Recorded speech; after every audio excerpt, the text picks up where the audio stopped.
Call that a test, Ultima? Clive, it's me. Are you alright? I am. But it seems the reports were true. The thralls have returned. I dispatched the few that I found, though. Well, that's something, I suppose. But what were they doing south of town? They all came from the north last time. We might be able to fend off an attack from one side or the other, but from both?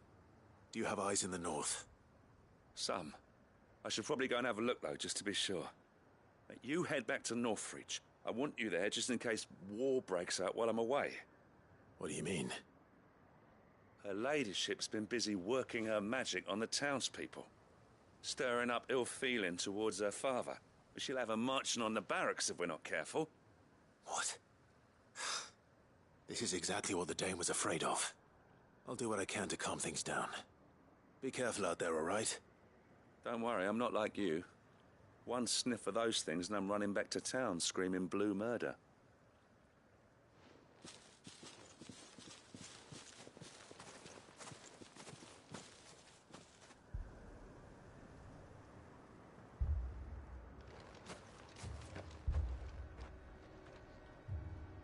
Do you not see, Father? The people of Northreach have given enough, and only a fool would ask for more. Listen to me, Sabine. Where would our people be without their country, hmm? The Empire is their sword and their shield. It is she that ensures they can live without fear. And now she teeters on the brink. Without their sword, how will the people fight? Without their shield, how will they protect their kin? Can the unarmed stand against the advancing hordes? No. But there is yet hope. A new shield, a new sword. A new empire. We can rebuild Sandbreck, just as Great Grieger wills it. Perhaps we could, Father. But we don't want to. Not if it is built on the broken backs of the people. Please, let us not quarrel in the street. You must see that no good will come of this. Our fight is not with each other, but with the threat that draws ever closer to our gates. A threat that your sword has yet to rid us of, Your Eminence. You will hold your tongue, whore! You may have filled my daughter's head with your heresy, but I will not be corrupted! Corrupted? Your daughter's opinions are her own, as you would know if you had ever deigned to listen to her. At least I hope they are your opinions, and not posturing born of a family feud. Northreach deserves better than that. Northreach deserves better than you, Carla! Yes, I know who you are. The slut of Twinside who bedded a Brandit. Jealous, are you? That a woman might choose a bearer over a pious man of Grieger. Clive! I met a swarm of thralls coming south from Oriflamme. Hundreds of them. Too many to count. No. Work on the fortifications has scarcely begun. We will retreat to Caer Norvent and there make our stand. Did you hear me? That was an order! While this is but a heartfelt plea, let us make our stand here and protect our homes. Protect those that we love. Together, for Northreach!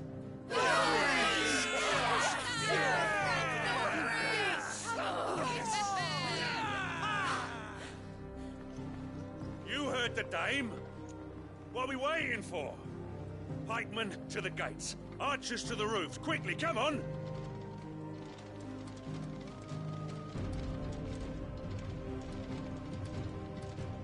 But she is but a common... Whore, yes. And we'd follow her to the gates of hell.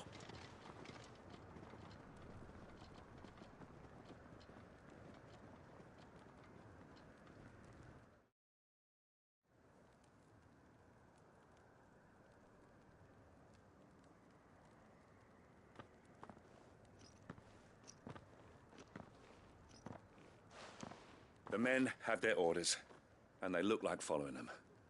I got them spaced out at regular intervals. Whichever direction the thralls strike from, there'll be someone there to meet them. Thank you, Philippe. Rest assured the people will play their part. The herbalist has donated her stock of medicines to me. Should any of your men be injured, take them to the Vale. We'll see to them there. Thank you, milady. I will. I'll play my part too. You still want for numbers. Unlike the enemy. I only hope I can go some way to evening the odds. Philippe, can I leave the south in your hands? I doubt the thralls by the lake were the last of their number. Of course. I'll lead a party down that way so we don't get taken by surprise. What about you? I'll make my way up the road to Oriflamme. I fought a few of these things. And while I can't promise to hold them all back, I should be able to thin the herd. All right. But take care. Thank you. Both of you. You can thank us when it's over. Till then, madame.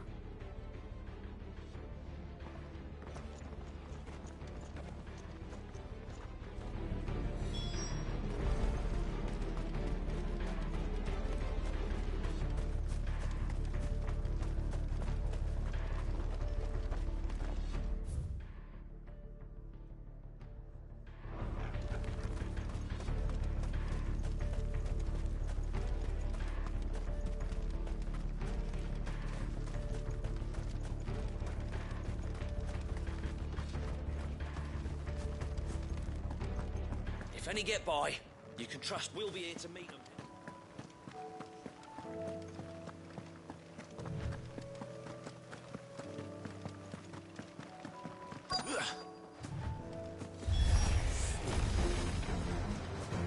There are so many of them. Not for long.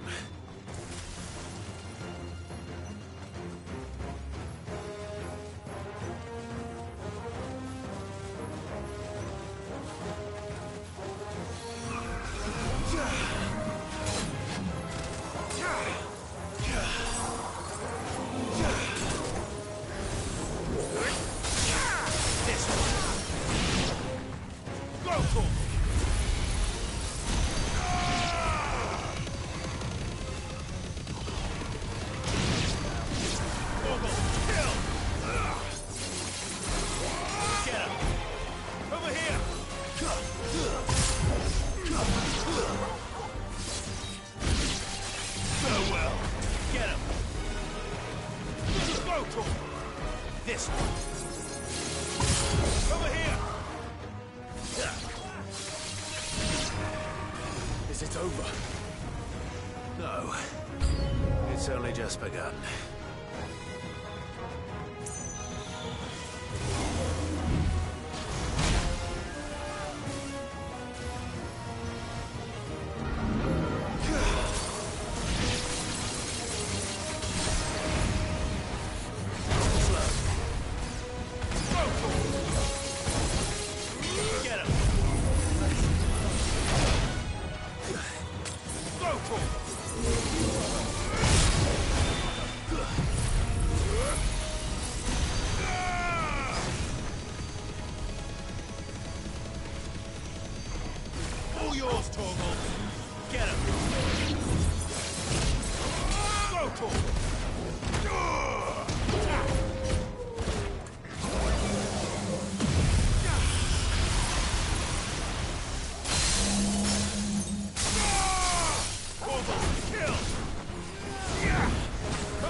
Fine hound.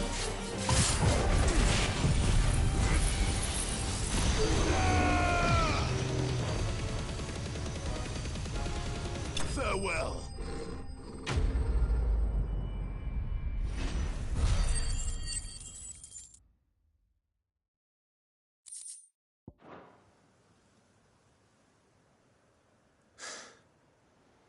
That looks to be the last of them. I wonder how the others fared. Better hurry back to town. Come on, Torgal.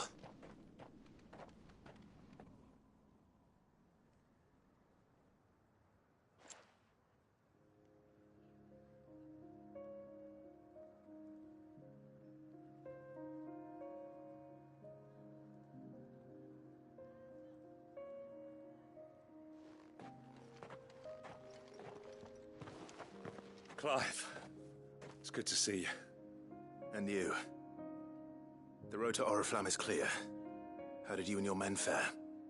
Well, we ended up fighting for our lives down by the lake. Took a few nicks, but nothing the girls of the Vale can't put right. Glad to hear it. Well, it seems we've survived. For the time being, at least. I thank you both for answering the call. You were right. And I was wrong. About everything. I had thought that the only way to unite the people was under the banner of Empire. That without a strong hand to guide them, they would drift apart. To be borne hither and yon by the eddying currents of fate. But you brought them together. Not by force, nor by the exercise of goddess-given authority, but by simply being one of them. By knowing what they feel, because you feel it yourself. Our purpose was ever the same, Your Eminence. You were merely distracted by a loftier vision of empire and glory, while our eyes beheld matters closer to home. You have the right of it again. As did you, Sabine. His radiance said it himself. Sanbreque is naught without her citizens. I forgot that. And I am sorry. I'm sorry too, Father. I should never have taken things so far. I only wanted you to understand how the people felt. How I felt. But my anger got the better of me. Do not blame yourself, my dear. This was my doing. I should have listened to you. To all of you. Your Eminence, your ladyship. I do not doubt that you came here with the best of intentions. But I believe the same could be said of us all. We all want safety, security, prosperity. Not just for Northreach, but for the entire realm. And we may yet achieve it. If only we work together. Will you join us in this? Yes. We shall. Thank you, Your Eminence. Now that that is settled, I must go and see to the wounded. The Vale's doors are always open to any soldier in need of relief. And today there are more than ever before.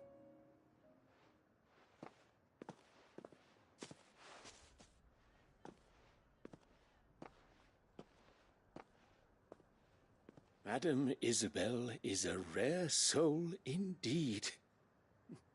In these dark times, I see that it is not men like me who should lead the realm, but women like her. You're right. If only I'd listened to her when I had the chance. Forgive me for saying so, milady, but you still do. The Dame said it herself. We can turn things around. We just have to work together. And that goes for you, too. You're one of us now. One of you. Well said, Captain.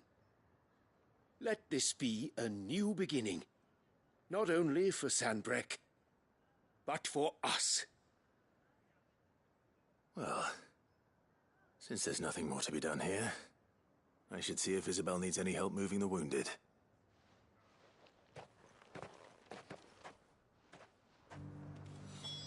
Can we get you anything?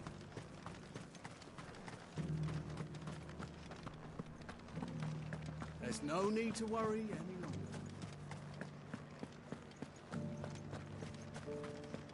I saw several soldiers being carried to the Vale.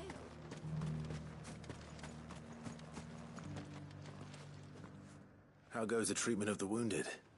I'd be happy to man one end of a stretcher if it would help. You've helped quite enough for one day, Clive. Thank you. Don't mention it. Oh, but I must. After all you've done for this town, it is the very least you deserve. Tell me, if Northreach had fallen, what would you have done? A woman of your means could find a home anywhere in the realm, but I sense you would rather have died here. It's a long story. For you, madame, I have all the time in the world.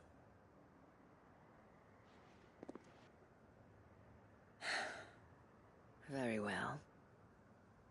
Long ago, I had a life in the Crystalline Dominion.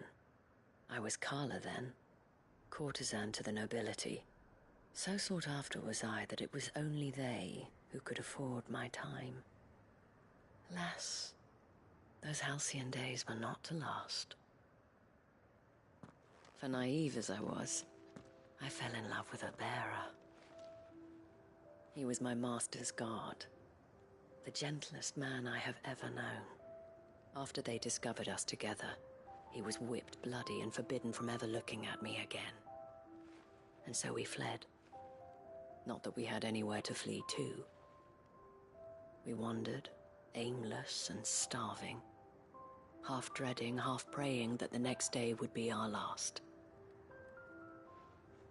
Until we found ourselves here, in Northreach. It was the Vale that took us in, that fed us, clothed us, and healed our hurts. Those that could be healed, at least. My love was already too far gone. He passed away. He did. Not long after we arrived. But at least we were able to share a few moments of peace before the end. It was the greatest gift I have ever received. But the generosity of this town and her people did not end there. The men and women of the Vale supported me through my grief. Shared in it, though I was still a stranger to them. They treated me like a sister. And so I swore that I would always do the same. That I would return the kindness that Northreach showed me. That I would repay my debt to the Vale.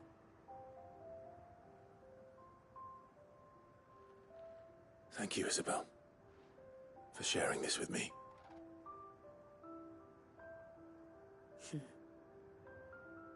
You're a lot like him, you know.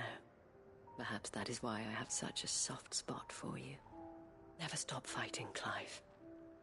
And I shan't either. I know that it will not be easy to keep Northreach together. But our efforts will be rewarded. Just look at us now. The people, the soldiers, even the Duke of Oriflamme and his daughter, all united in defense of this town that we have come to call our home. And what of you? Can we count on your support too? Always.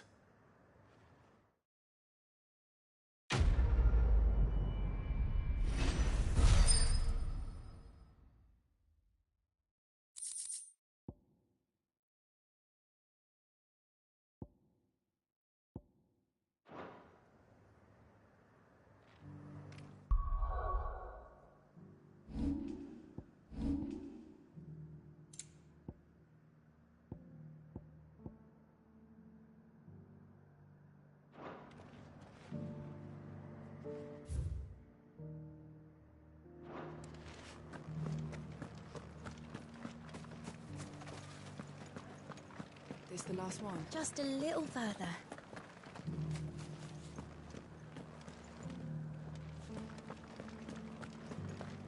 Will you lend me a hand? There's still engine in the mark. You held your own out there. Held me own.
was so scared I could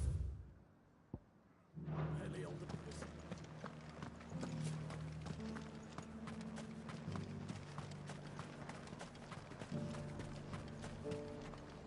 Welcome, welcome.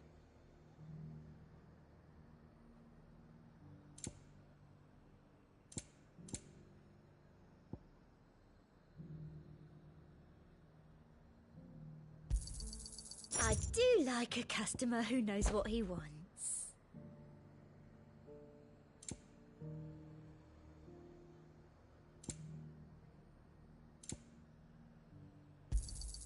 An excellent choice. And a fine, fine day to you.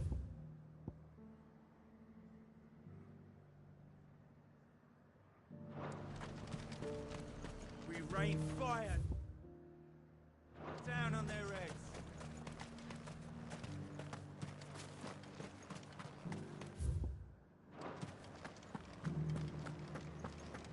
You should have seen the man. Spin, parry.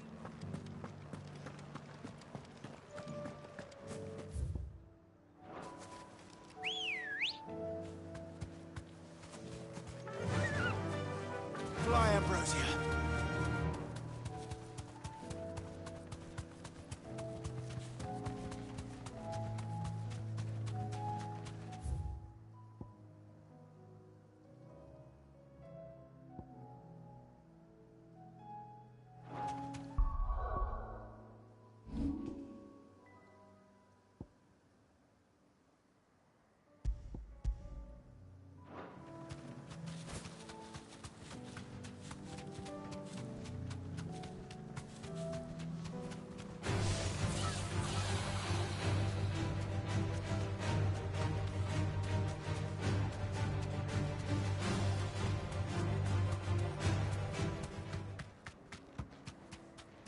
These are clean kills.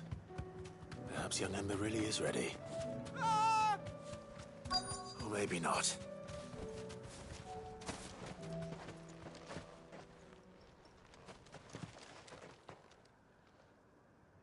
Damn it. Ember, draw your sword! I can't. Then run! If you want him, You'll have to go through me.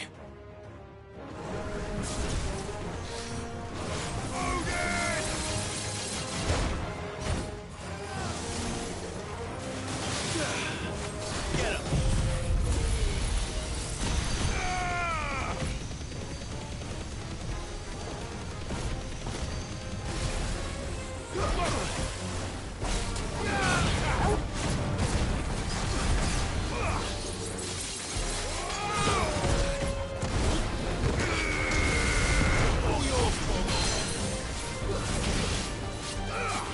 This one.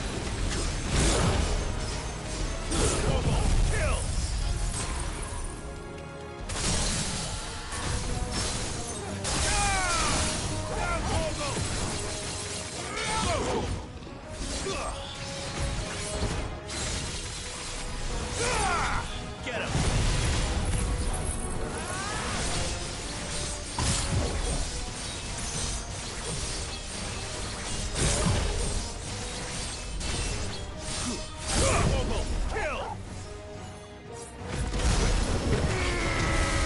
Another down.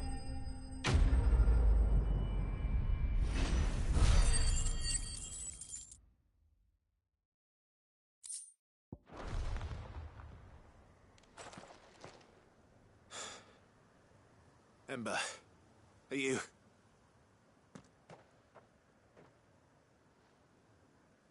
Gone.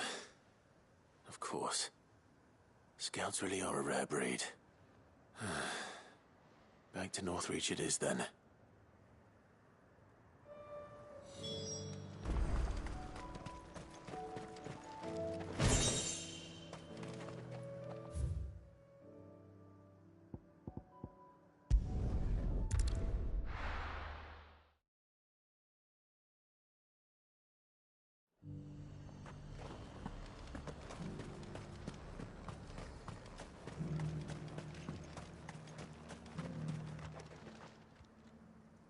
I didn't expect you back so soon. Where is Ember? How did he fare? I thought I'd find him with you. He must have fled. I followed him to Eastwatch, where I found him being set upon by a wild Avis. He was just standing there. Didn't even draw his sword. I had to step in and take care of things. But by the time I had, he was nowhere to be seen. I assumed he'd set off in your direction, but apparently not. Oh, I'm sorry, Sid. I knew the boy had a nervous streak, but he seemed like... The right man for the job? I believe this is the logbook you tasked me with retrieving. Eh? How did you... Don't you tell me you breached the tower while Sid was busy saving your skin. What? Wasn't that what you asked me to do? To bring the thing back without getting caught? He has you there, Nazaire. And he did it all on his own. But Sid, he did what he thought was best. And now I have to decide whether I agree. Of course. We'll await your evaluation back at the hideaway. Don't you leave my sight. Yes, Sergeant.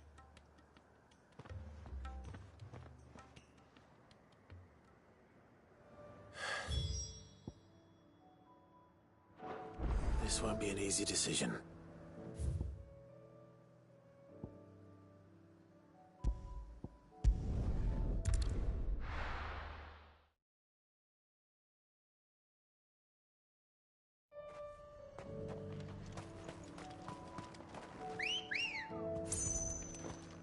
Let's go.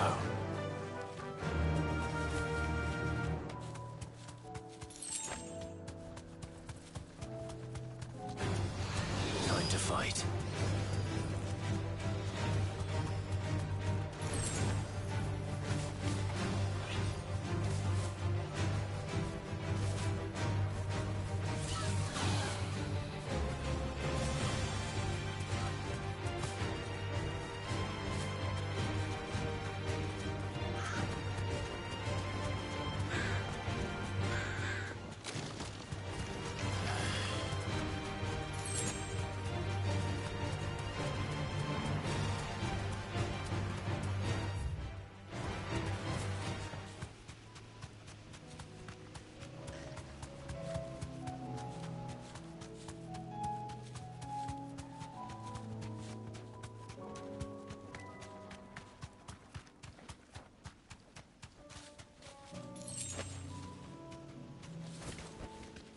Back to the stables, girl. Quiet.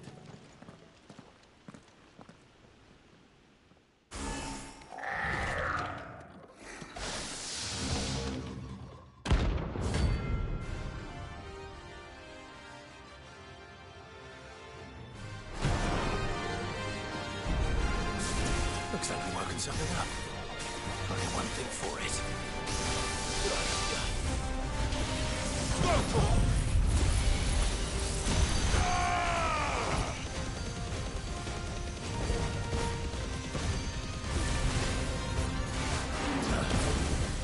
This one.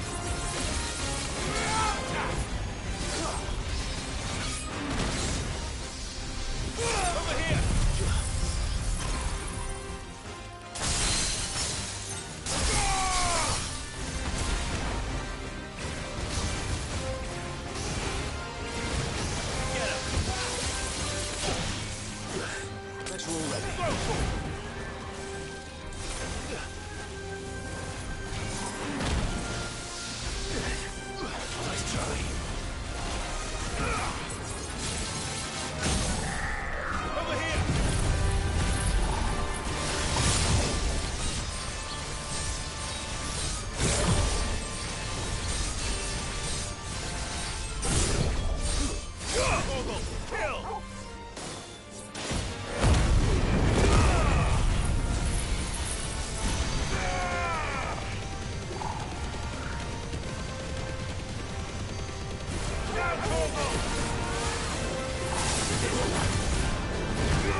Sweet dreams.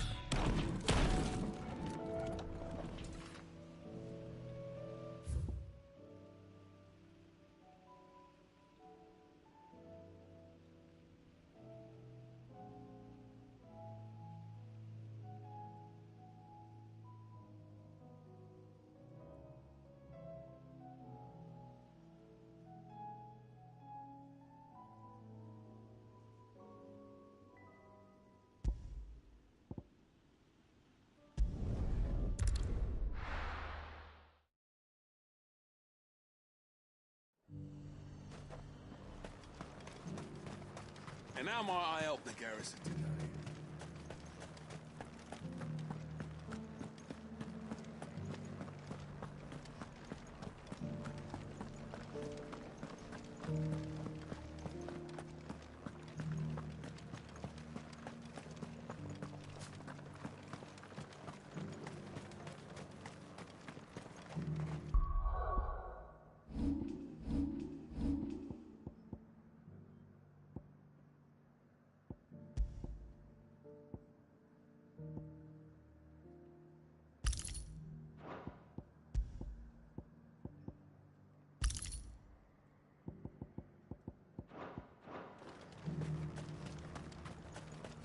Those things didn't fight like men.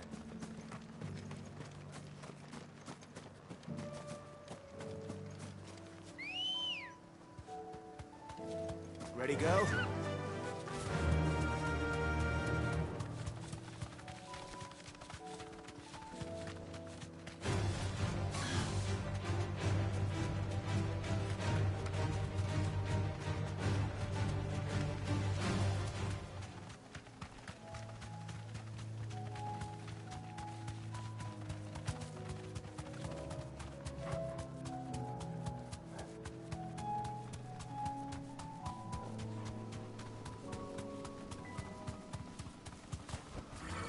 Be safe.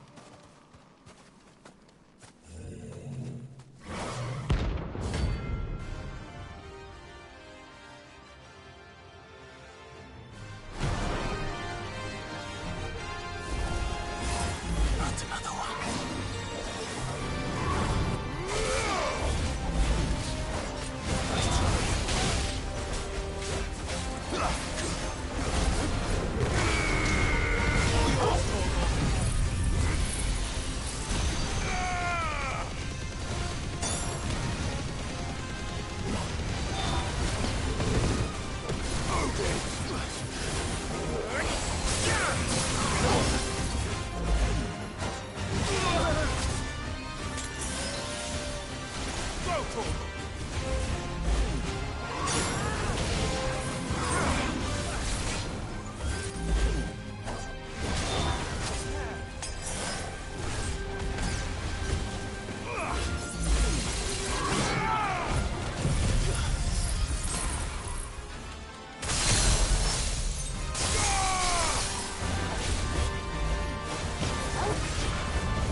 Go!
things.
Ready, go? Run like the wind. Dolores is waiting for me near Balmung Dock. The longer she's out in the open, the more likely she is to be found by a Kashik. I need to hurry.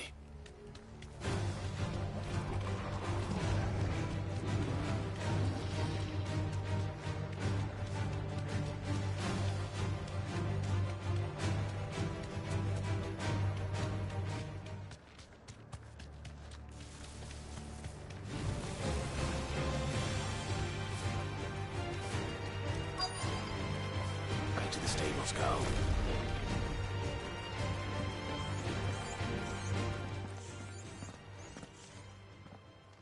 There were no guards, I take it. None manning the gates, no. It's a different story inside, though. The corridors are crawling with Akashic. Most likely guards left behind when the wardens ran. If Chadwick was being held here, I worry that he may already be. Don't give up hope just yet, but let's move quickly.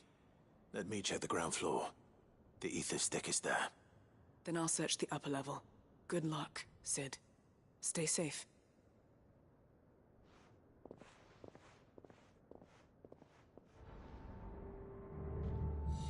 Just how bad are the floods inside the walls? Bad enough to turn a bearer? I hope not. We're risking a lot just being here.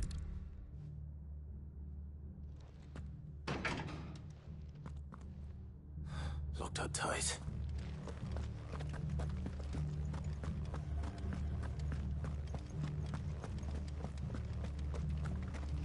Have care. Go, Tor!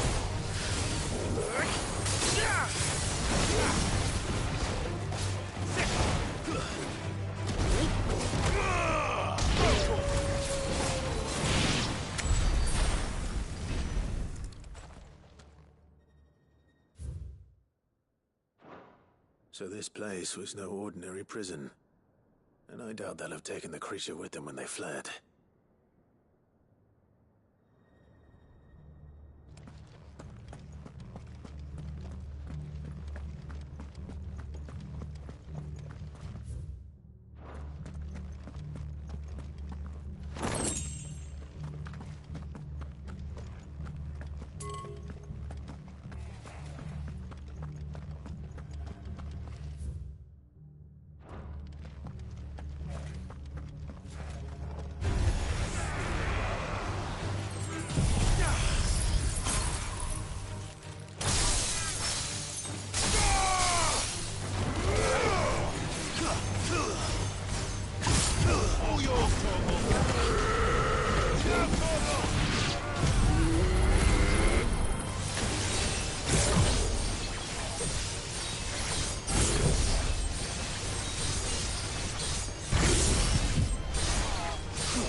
Caution, brother. Have care. Quiet. No sign of any bearers yet. I hope you have better luck downstairs.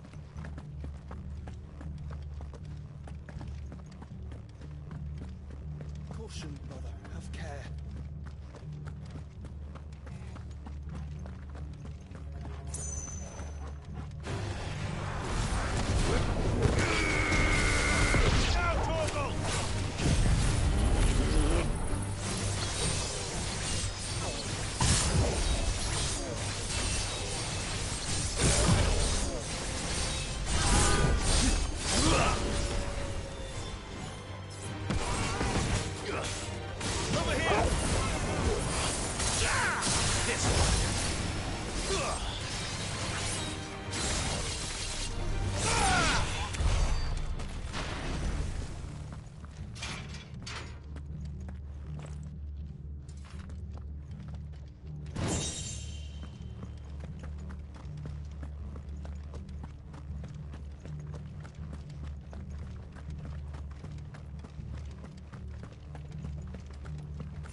Minimal loss of Waluda lives. And what happens when they run out of bearers? Even the Imperials take better care of their branded than that.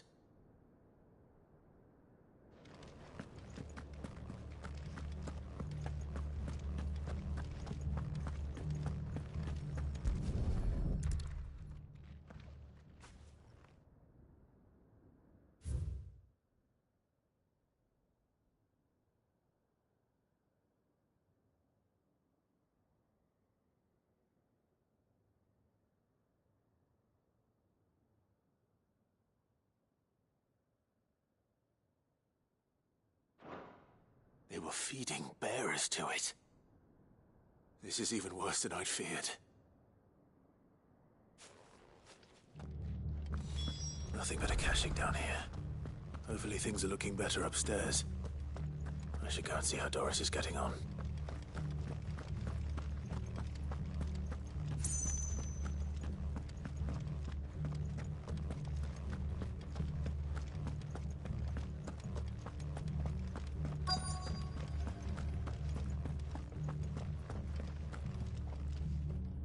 No lock downstairs. But I did find out that this place was more than just a prison. Something far more sinister was happening here. I know. I've been reading some of these documents, and it can't be true, can it? Bearers die every day in service of their masters, but this is so much worse. Pitting bearers against a wild beast armed with nothing but their wits? And all in order to bring about more death. And not just those who could fight, but the elderly, children even. And those who wouldn't or couldn't were disposed of. Whatever that means. I'm afraid it means they were fed to the monstrosity they kept here. Then we're too late. And I was a fool to bring you here. Don't say that. Did you find anything else? A key. But it doesn't fit any of the locks on this floor. Perhaps it will fit one of the doors downstairs. There's a corridor I haven't searched yet. Finish up here, then come and find me when you're ready. All right. I'll be there in a moment.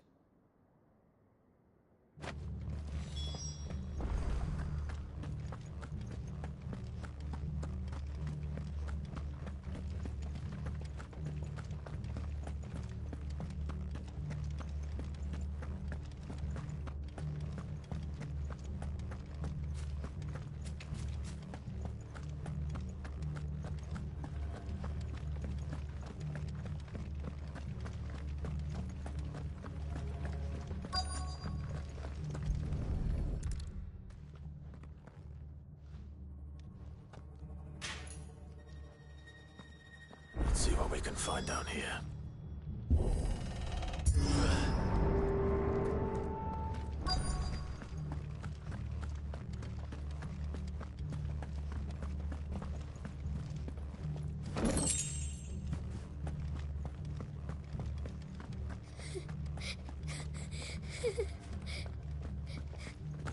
A survivor. And she sounds close.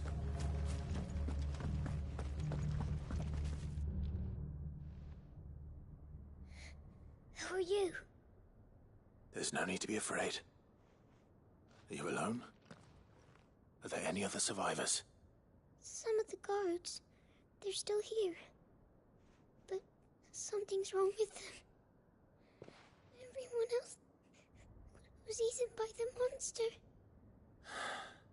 Of course there were. Thank the Founder. It was worth our coming. But I'd rather we didn't linger. Are you ready? Ready when you are. You poor thing. He must have been terrified. Did Chadwick send you? What? He fought the monster. Distracted it so I could run away. He must have sent you. He promised to free the others too. Where is he? He opened your cell, didn't he? He wouldn't be here otherwise. Chadwick.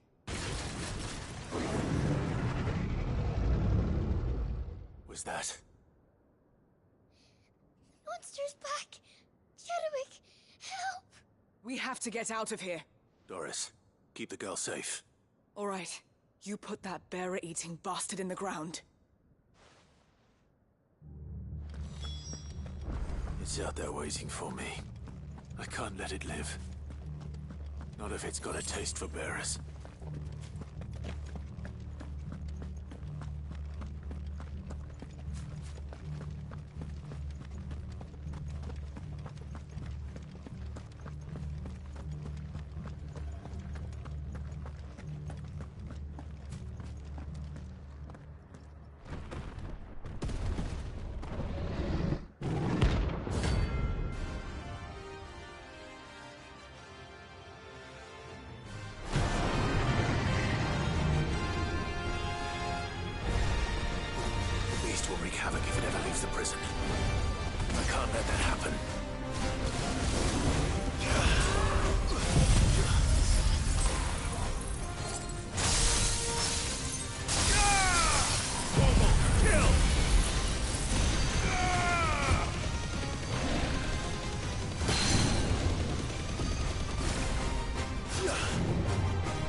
this one! Over here! It's over!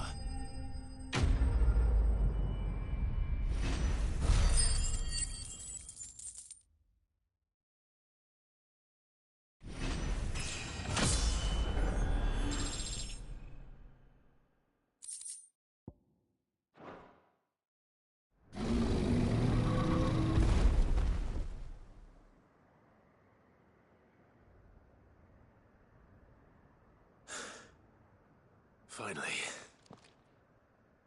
Sid, are you hurt?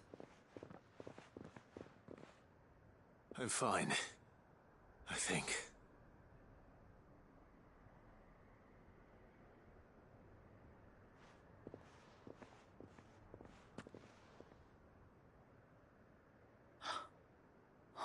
No.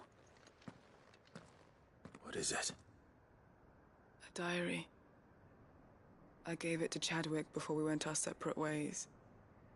He was here. Do you think that creature? I'm sure he fought bravely to the last. The girl is safe thanks to him.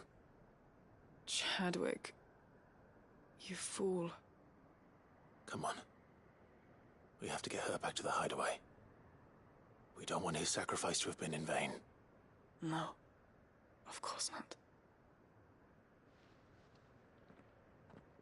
I'll see that she's looked after from now on. It's the least I can do.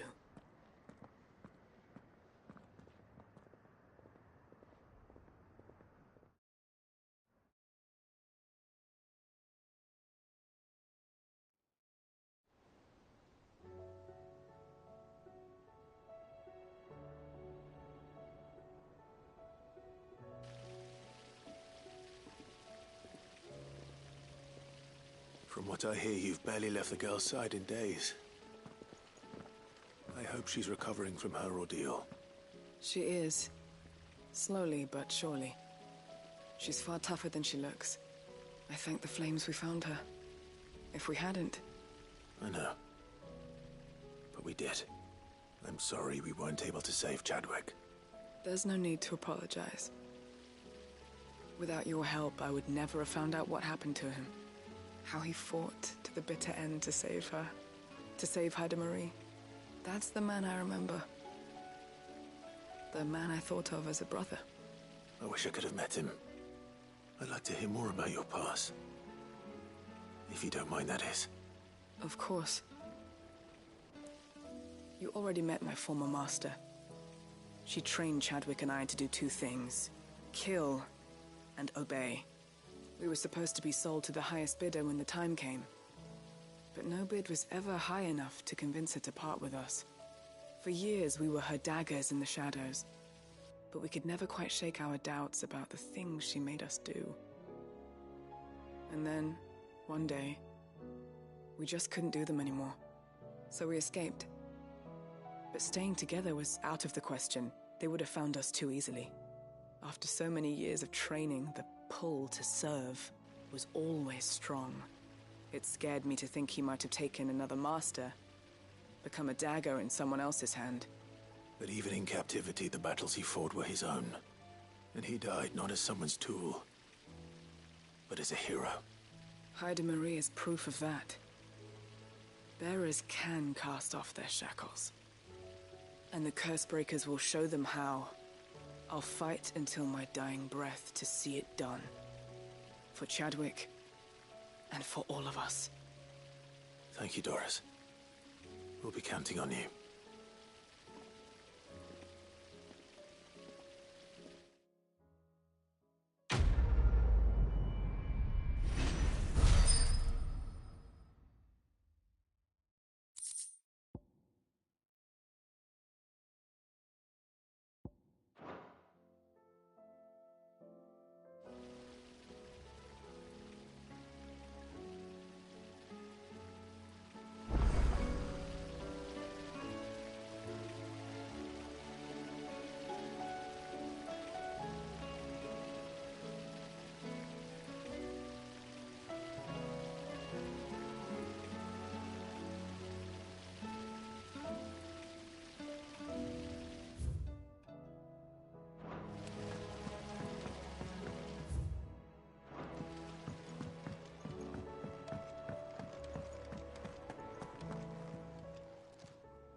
wasn't expecting you back so soon.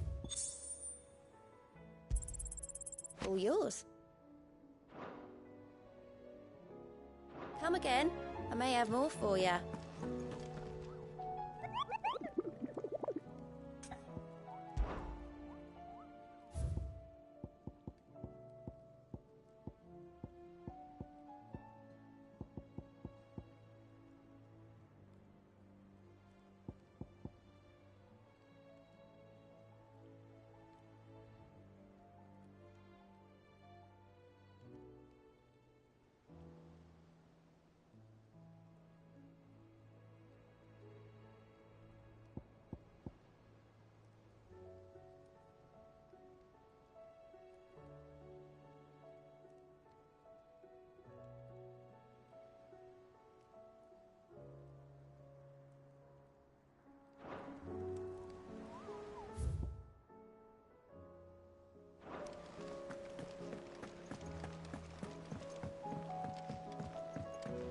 You should have... Welcome back, Sid. Welcome back, Sid. Yes. Welcome back. Trip wasn't too much of a pain in the arse, I hope. Truth be told, it was me who suggested roping you in to help with the trial. But from what I hear, things didn't go quite as planned. No, they most certainly did not. Ember lost his nerve in the face of a beast of prey, but he didn't lose heart. He pressed on, and he achieved his aim. And is that not what we ask of our scouts? Indeed it is. Thank you for your honest appraisal, Sid. The fact remains, however, that Ember will not always have a battle-hardened warrior on hand to pluck him from the jaws of peril. All I have gleaned from this trial is that without someone watching his back, Ember is little more than a liability. Wait, Sergeant. Ember still has much to learn, it's true. And this time he was found wanting. But I'd say he's due a second chance, nonetheless. After all, he did do as you asked. With a bit of hard work, any hand can be made to hold a blade, and any mind can conquer its fears. But a scout's nose is different. You've either got one, or you ain't. And by sniffing out that log, young Ember here has shown he has a conch and a half. Wouldn't do to waste it now, would it? Fine. One more chance. I'll do whatever you ask. I'll spend my days and nights in the pit if I have to. I'll show you. Just you wait. Daft as a brush, that one. But his heart's in the right place. Just like someone else we know. And if you ask me, we've been leaning on him for far too long. That time the curse breakers took some of the weight off his shoulders, I reckon. It couldn't hurt. Just don't tell Gav I said so, will you? I won't have him thinking he's been hard done by. Next thing you know, he'll be asking for a day off. Chance would be a fine thing. Back to work. Forgive me, Sid. This did not play out as I expected. Things really do these days. But that's why we need men like Ember more than ever. Men who can make the best out of a bad situation. Remember that. I will, Sid. Thank you.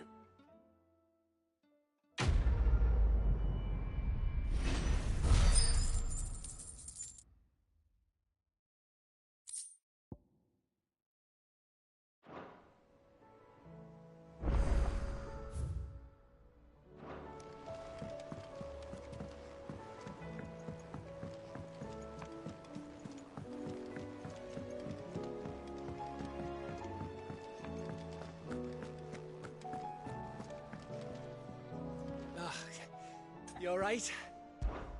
Something troubling you? No more than usual. It's just... Etta's baby will be coming soon, and I wanted to make something for it. I'm sure she'd like that. Back in the north, families would always make gifts when a bairn was on the way. Yeah, let the little tykes know they were welcome in their new homes, like. So, what's the problem? Well, the problem is that Ed is due any day now, and I don't know if I'll be ready in time. Is there anything I can do to help? You know, there just might be. All right then. What exactly are we making? A good luck charm. But not just any good luck charm. Not just any. No. One made from the feather of a silver chocobo. There's naught luckier in all the realm, or so we used to say back home anyway. Thing is, they're hard to come by. Had Otto and Karen check with their suppliers, but nothing. I try and track one down myself, only... Only the big day is fast approaching. And that's all you need, a feather. That or the bird whose horse it's attached to, aye. I was gonna start by asking around with traveling traders plying the northern borders. Well, there's no shortage of those passing through Martha's. I think I might make that my first port of call. I'll let you know if I find anything. You're a good friend, Clive. I won't forget this.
Another of the Royalist guard dogs. What a specimen he is too.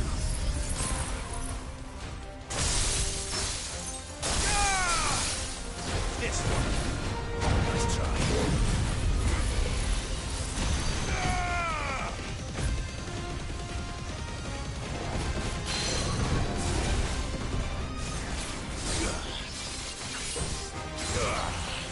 This one.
Kill!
This one.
So much for you, eh, Torgal?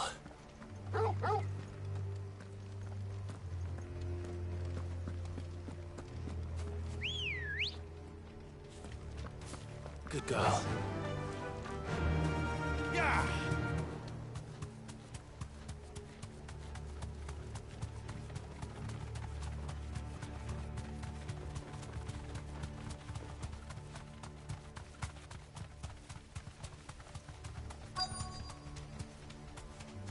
The entire village looks abandoned. Now, which house would a bookworm live in?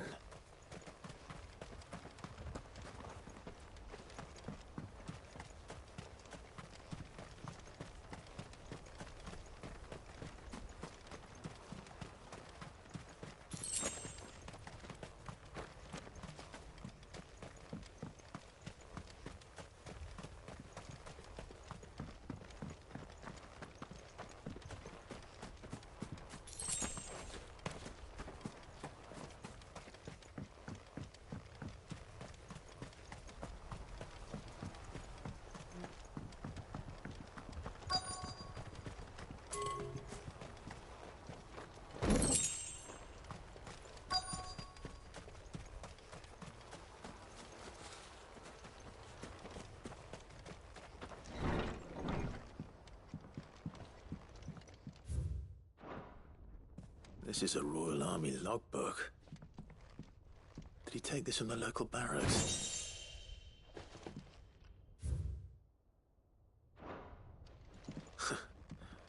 His interests were certainly varied.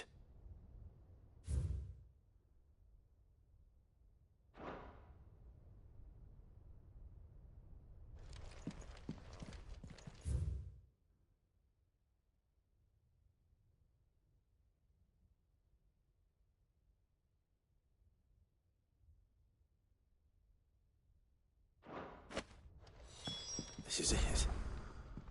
But if what it says is true, I need to get this back to the hideaway.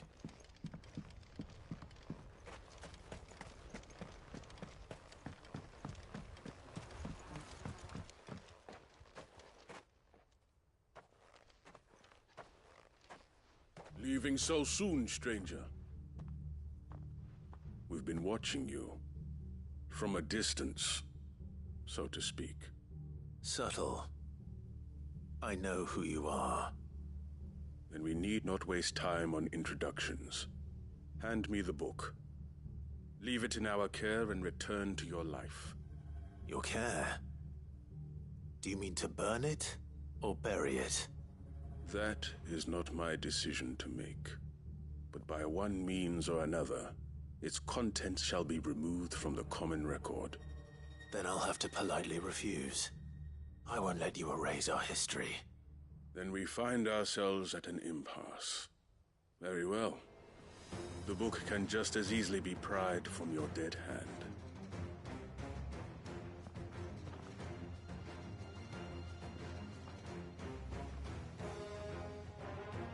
Let's see, shall we?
Impressive. But we have other means. We shall claim the book yet. Why do you want it so badly anyway? It lays out in no uncertain terms the vanity and avarice of mankind. It tells the shameful history of the persecution and oppression of a gifted few by a giftless many. Would you say that this interpretation was correct? I don't know. You don't know. Your sword may be sharp, but your wits are dull. So let me answer for you. There is no correct interpretation of history. That a series of events took place may be proved beyond a doubt. But there can be no single, immutable explanation as to why they came to pass. It is a question of numbers and of belief. If enough people believe that a set of events occurred for a reason, that belief becomes the truth. So you're trying to control the truth? We are trying to protect people from themselves, from knowledge that would bring them naught but pain. That is all. You may keep the book, for now. The world is small. We shall meet again. Until then. Wait! Damn it. Let's get this back to Vivian. Perhaps she can explain what that was all about.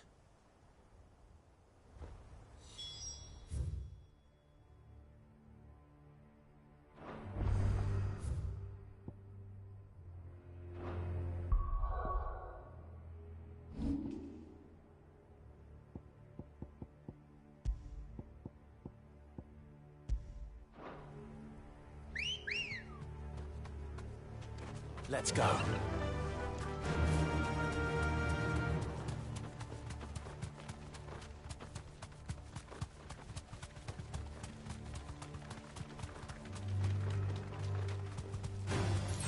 All right.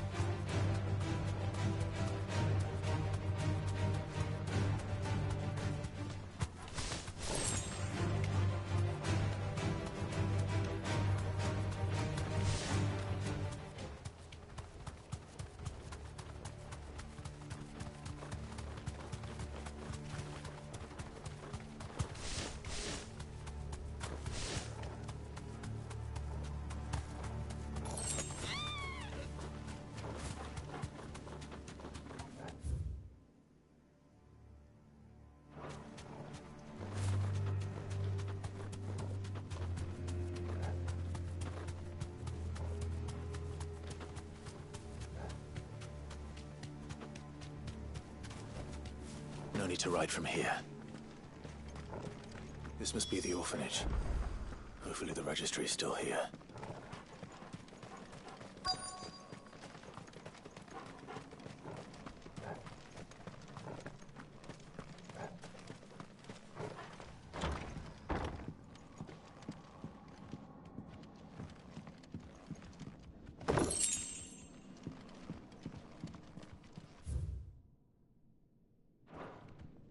Disposed of.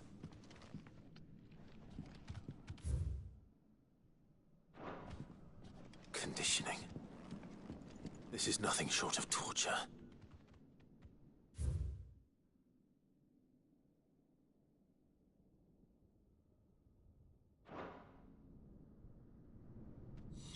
This reads like a suicide note. Did the director go through with his plan? There's only one way to find out.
perfect white tree.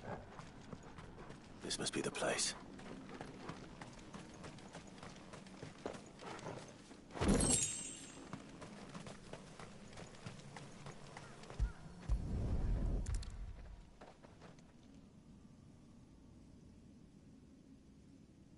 Could he really be buried here? There's something hidden among the roots. Let's see.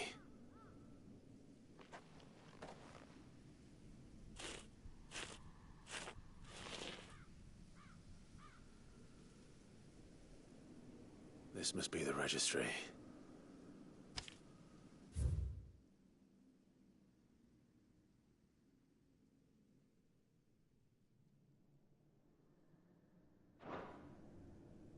So many names.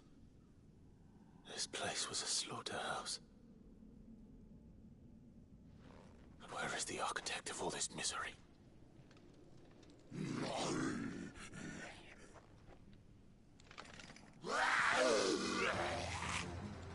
It was only a matter of time, I suppose. This place is cursed. You're finished.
I'm done here. Let's get the registry back to Herman.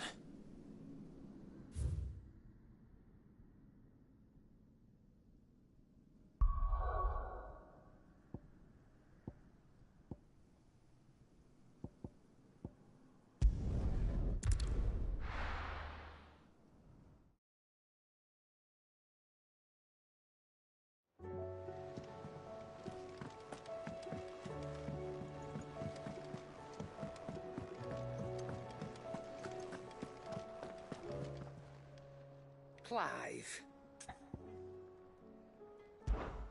If you're gonna buy something, be quick about it.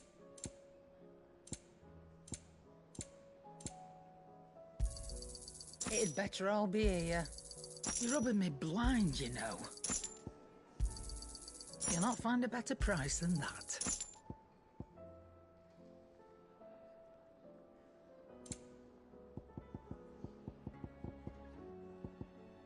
Finished, are you? So what do I owe the honour?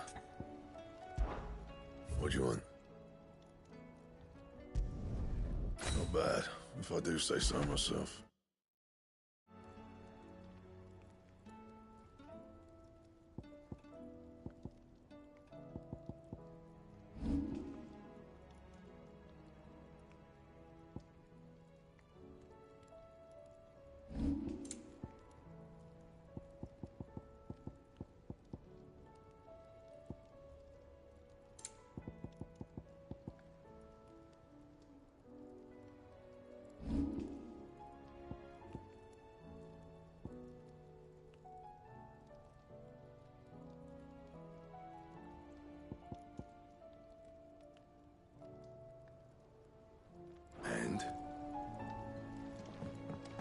First the skies, then the crystal.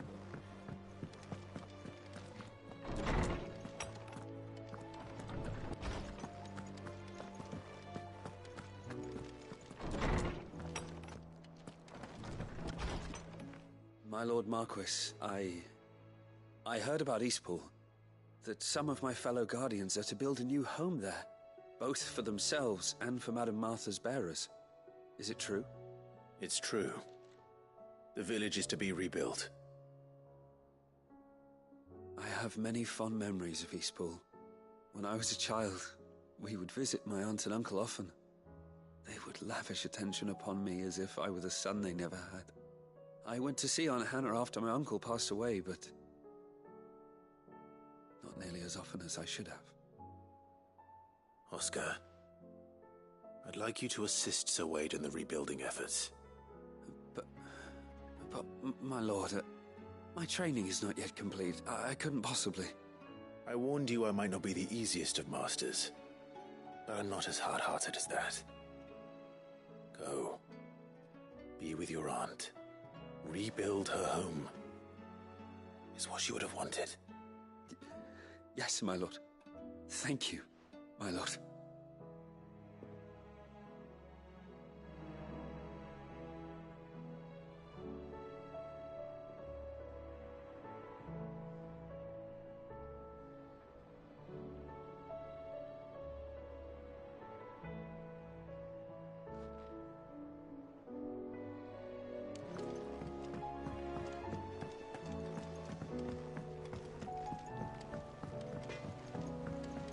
Say what you will.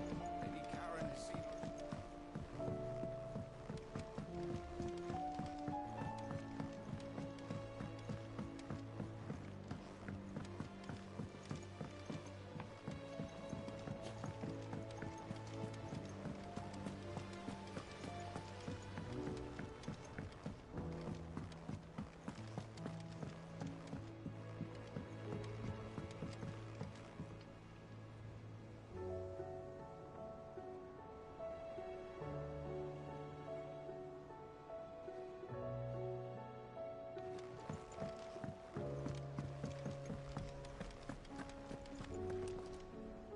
I hear that you traveled to Ash, Cid. Did you by any chance recover the names of my fallen friends? I did. Yes.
I may.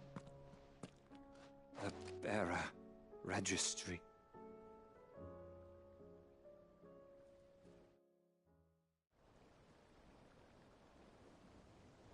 The director was a brutal man. He got no worse than he deserved. The registry was all I found beneath the tree. There was no sign of a body. Nor any record of what happened to the children after the orphanage closed. I pray that at least some of them survived. All their names are here. The ones we lost. My friends. My light in those dark times.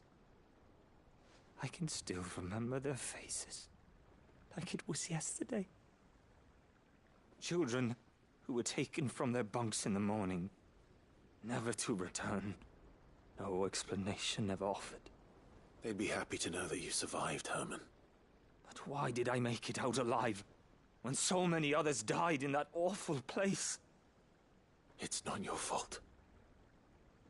And blaming yourself won't bring them back.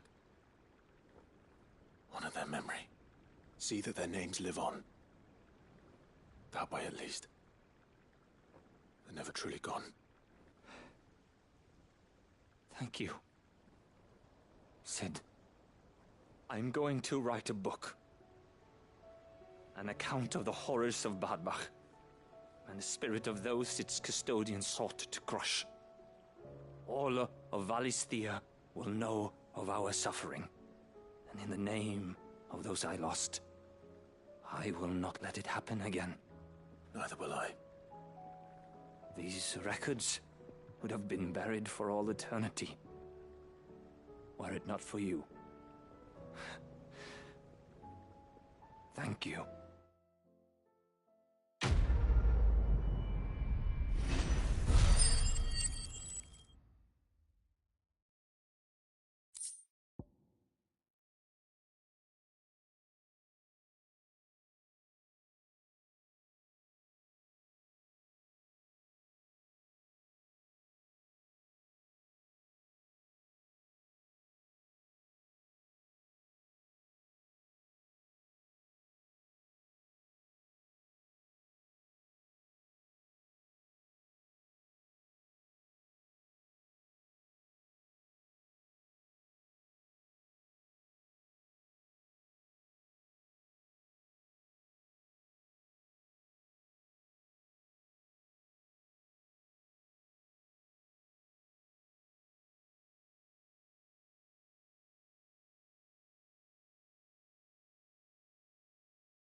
Vivian.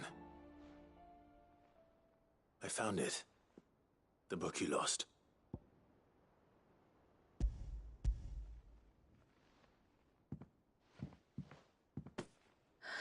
You found it. Thank you, Clive. Even though I asked this of you, I was not entirely sure it would be possible. I feared the executors had seized every copy. I met with one of these executors, and I convinced him to let me keep it. He told me something. That the truth is just a matter of collective belief. And that if enough people believe a lie, that lie becomes the truth. It does. But it also means that the truth is not immutable. That it can be changed. Provided that those who wish to change it can convince enough people that their perspective is the correct one. As the sad history of the bearers proves. You said that the book inspired you to become a scholar. It did. Or its author, rather. She was a heretic, you see. A firebrand and a dissenter. A gallows stood ready for her in every corner of the realm. And by shunning society, or perhaps being shunned by it, she stumbled upon a truth so potent that an entire realm trembled at the prospect of its utterance. I, too, have always felt somehow set apart from the world of men. A stranger to my own species. She taught me that my solitude was not a curse, but a gift. And that, though my journey to the truth might be a lonely one, what I found at my destination would be more than worth the cost. Do you still feel that way? That you're not one of us? Honestly, I'm not entirely sure anymore. Since coming to the hideaway, I find my thinking somewhat clouded. Perhaps the result of studying mankind from a rather closer perspective than I had intended. But the more I study, the more I find value in this perspective. In looking not from the outside, but from within. So if you'll permit me, I'd like to continue my work here. Remember, Clive, when enough people believe, belief begets truth. Give the men and women of this benighted world the gift of truth. Make them believe in you, as I do. I'll try, Vivian. I'll try.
The hour fast approaches. My decision is made.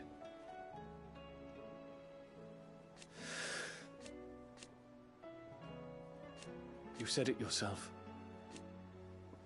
He must. He must.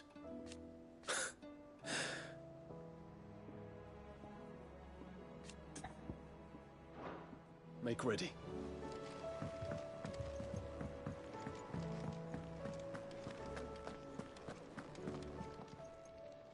Aye, it's a dangerous world out there. What are you still here for?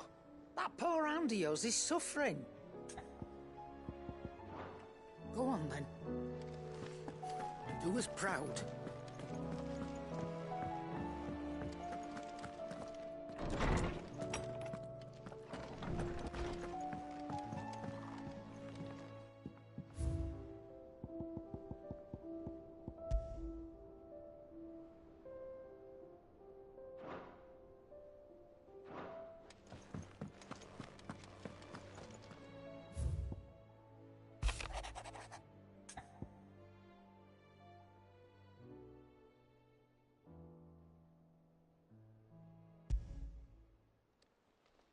It's usually me making demands of Hippocrates.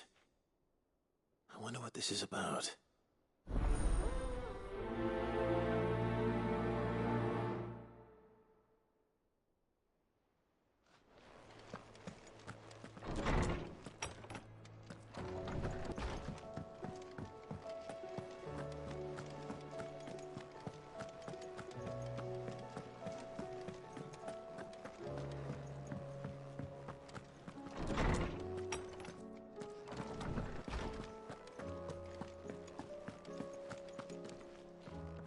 Lawsman Hippocrates. I received your note. Ah, yes. I expect you're wondering what this is all about. You spoke of making amends with Dion, but I can't imagine what for. Then I should begin by telling you that I was once his tutor.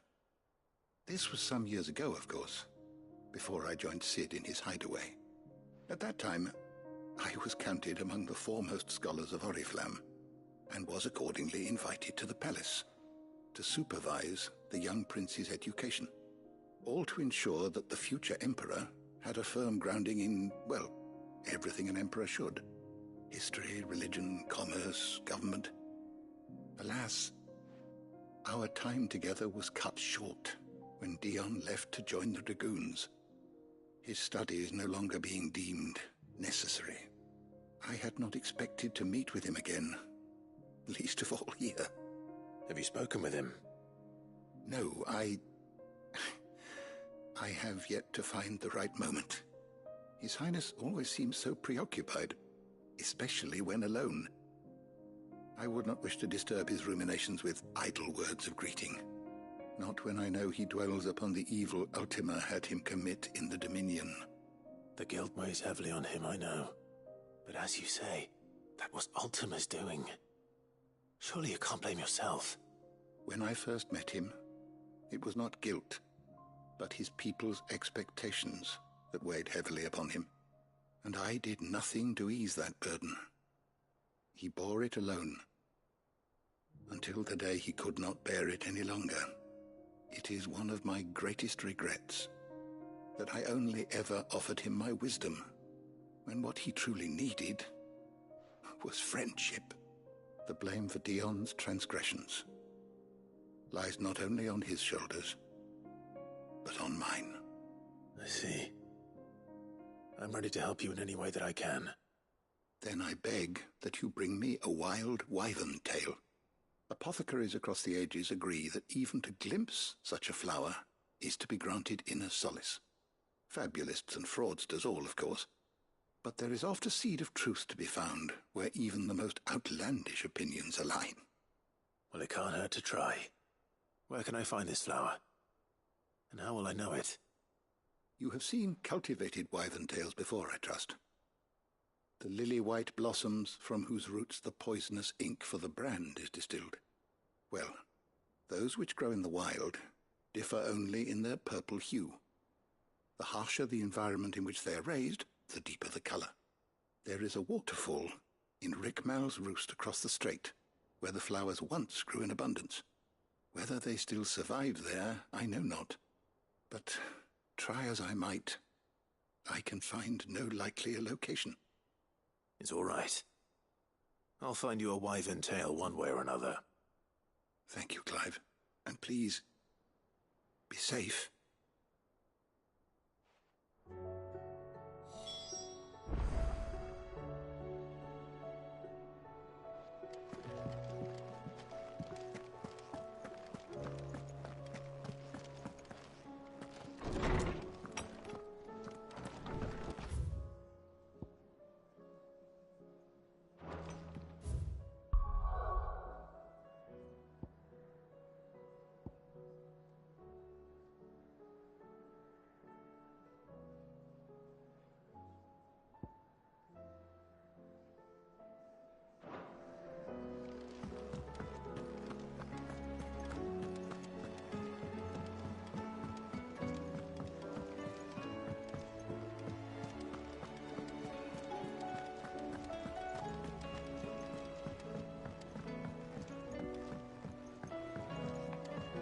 Twinside's hundreds of leagues away.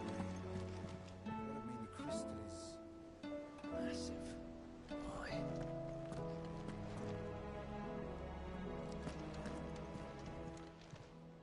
How are you doing? Here you go.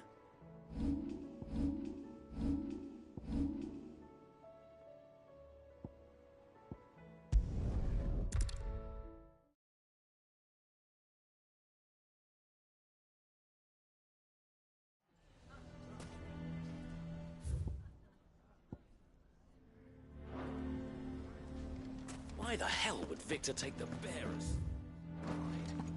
For a share in Lubor's ill-gotten guilt.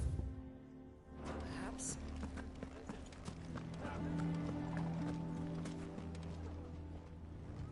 Here to help me pack? Thanks, but I'll be traveling light. I'm almost finished already, in fact. You're really going to go through with this, then? I am. But before I go, there is one small issue I'd like your assistance with. Well, two, in fact. If it's within my power to help you, I will. It's the children. I refuse to let them share in my disgrace. And if I leave them here, they surely will. Our friendship would see them ostracized forever. But I can't take them with me either. I can think of only one place where they are certain to be safe and provided for and loved. The Hideaway. Of course. The children would be more than welcome. Thank you, Clive. I will not forget this. Lubor, are you still here? What is it, Ferda? You look pale. There's been a flood in the Velcroy, a damn big one. The League of Outlaws encampment was completely submerged in ether. What? Every last one of the bastards has turned. And they're headed this way. Bandits are one thing, but Akashic bandits are quite another. The town guard won't stand a chance against them. We need to evacuate. There's no time to lose. Ferda, gather the men. The Akashic may strike at any moment. We must make ready to cover the townspeople's escape. Well, what are you waiting for? Yes, my lord. Clive, change of plan. The children stay with me for now. I need you to find Conrad and Natalie. Tell them to prepare for a full and immediate evacuation. Understood. I'll do what I can to convince everyone else. Wish me luck.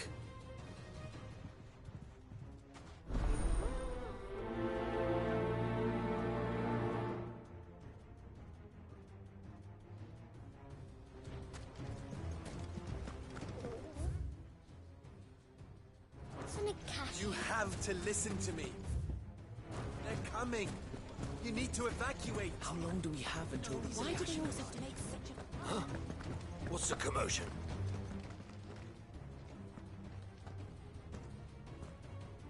Ah, it's you. What do you want, Lord Underhill? To pass on an important message. There's been an ether flood out in the Velcroy. The camp where the so-called League of Outlaws were gathering has been swallowed. They're no longer just bandits.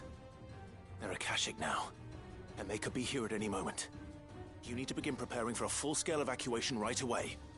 Oh, do we? And who was it who gave you this disturbing news, might I ask? Lubor, perhaps? The man spreading the same poison out in the square as we speak. You may believe his lies, my lord, but we know better. But why would he lie about something like this? Some twisted attempt at revenge, perhaps.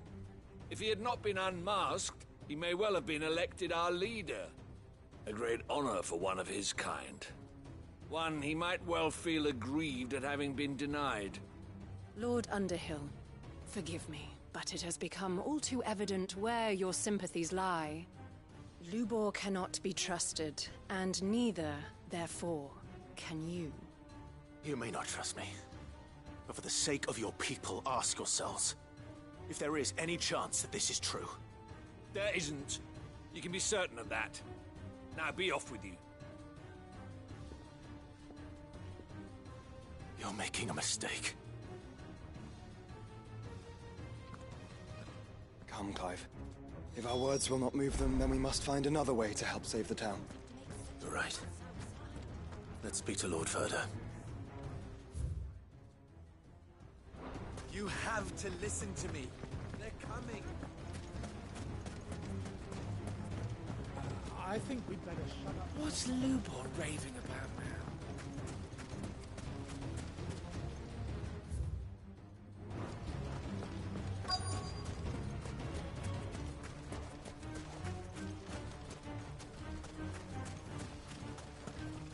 Anything I can interest you in?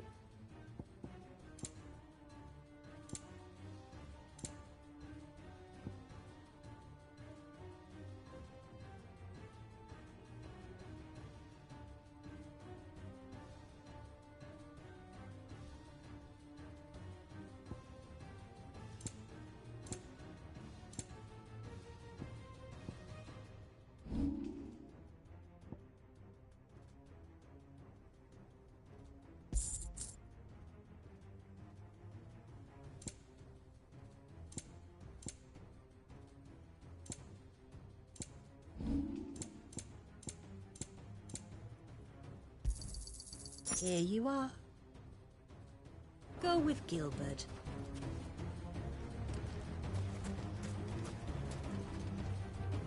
Lord Furder. Sid, what's wrong? I went to warn Conrad and Natalie about the Akashic, but they wouldn't listen.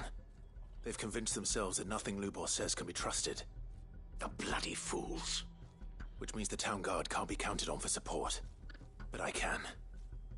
If there's anything I can do to help you defend Dalamil, you only have to ask. I appreciate it. Sid! Further! I've been looking for you everywhere. Victor? I thought you'd left. I couldn't abandon a friend in need. And Lubor is in need at this very moment. Come quickly.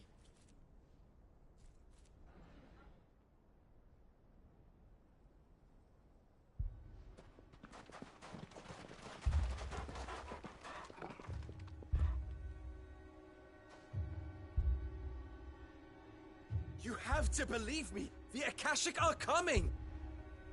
They don't eat, they don't sleep, they don't tire, and they don't care who they kill. They're unlike anything that's come before. There won't be no parley, no mercy granted. We may have saved the town once, but this is different.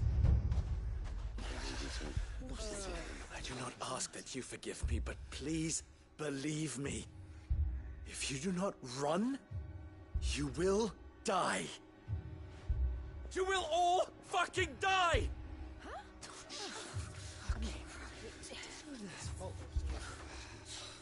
You'd like that, wouldn't you, bearer? Yeah, with us out of the way, your kind will be free to claim Dalamil for yourselves.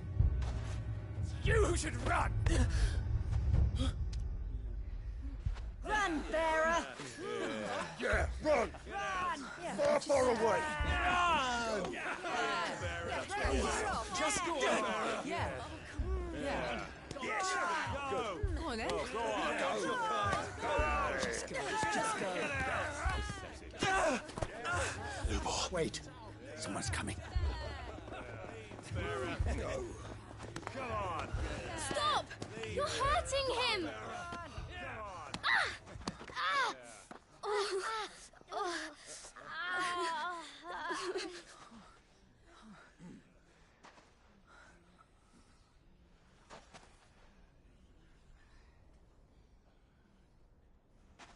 What did Lubor ever do to you?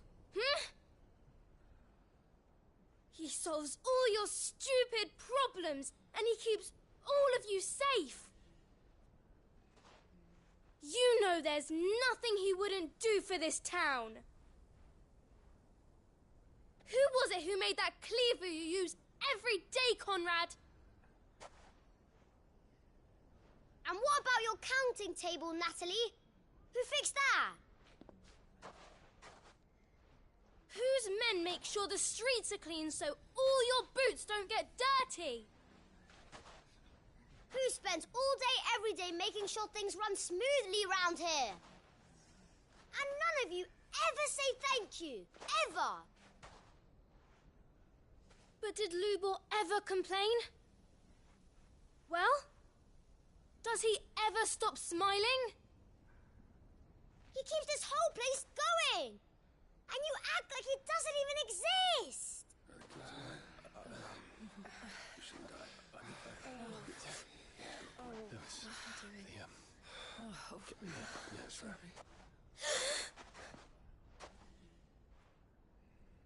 Lubor, we've heard enough.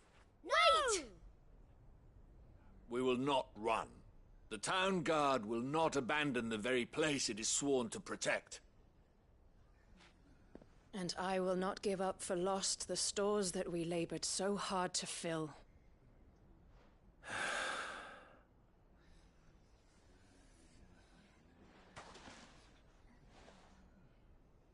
So tell us, how do you propose we deal with these Akashic of yours?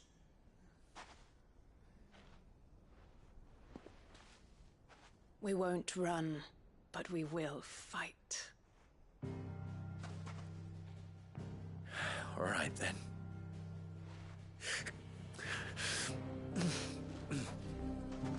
Fine.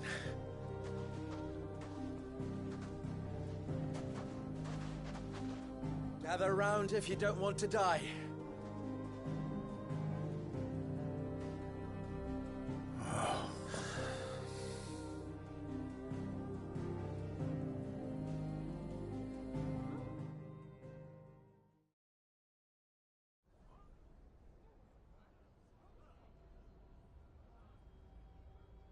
Allow me to explain the situation.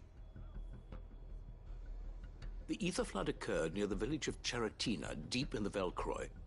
The place had been abandoned for years, until the League of Outlaws decided to make it their base of operations. Now they're all turned, and if the scouts' reports are correct, heading in this direction. They are mindless monsters, driven only by hate and rage, and they are utterly unpredictable. With the bandits, we at least knew how and where they were likely to attack. When these creatures come, Dalamil will have the bitterest fight it has ever faced on its hands. The town guard will muster at the north gate. The rest of us will take the south. Both forces will provide men to serve as scouts and messengers, ready to spread word of the size and nature of the Akashic force as soon as it is spotted. And as soon as it has been, we will converge on its position and see that it is driven back from Dalamil at all costs. Conrad, can I count on the support of the town guard? Always. I leave the selection and coordination of the messengers in your hands, Victor. And the command of our men in yours, Ferda. If you would both be so kind. Consider it done. As you wish. Natalie, I would ask that you and your people have the townsfolk barricade themselves inside the bathhouse. And tell the merchant not to waste time securing anything beside the essentials. Preserving life is our one and only concern. As long as we survive, it doesn't matter what trinkets we might lose. Our riches can be regained. And if anyone doubts that, let it be known that the Briar's Kiss stands ready to cover any losses. Very well. I shall tell them. Where do I fit into this plan? Where else but the most perilous place of all? I would like you to travel to the home of our erstwhile League of Outlaws, Cheratina itself. The main host is most likely still there, and Dalamil will not be safe until it is eradicated, root and branch. A little gardening. How pleasant. I doubt it. I have a feeling these weeds will be particularly stubborn. Luckily, so am I. So you are. All right then, we all know what we have to do. Now it's simply a matter of doing it. For Dalamil.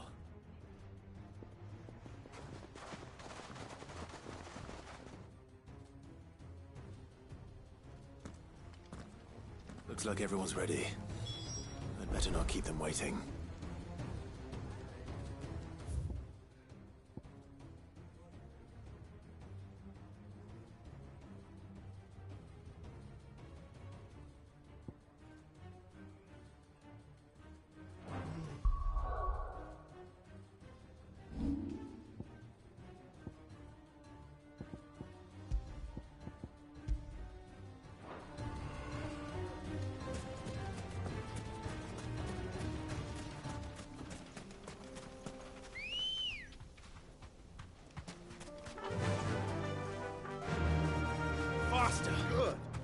keep...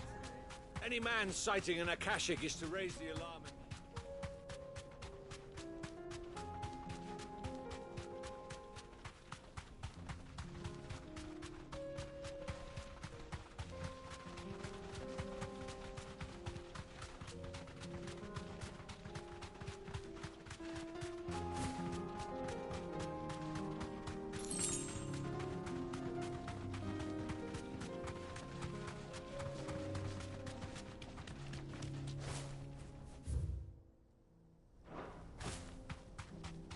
There it is. The flood. But what's waiting for us inside?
This one.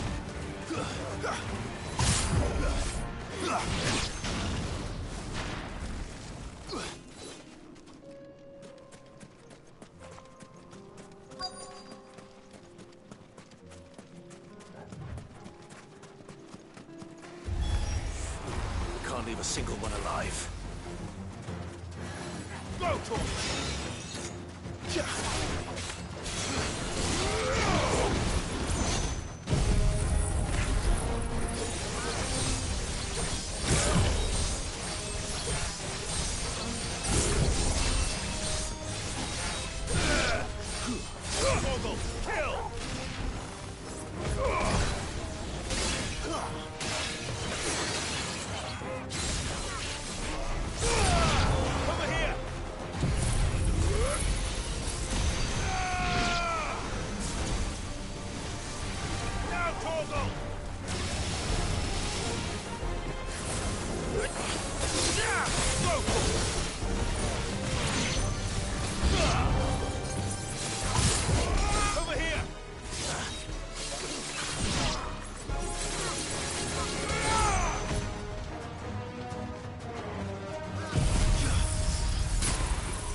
Nice try.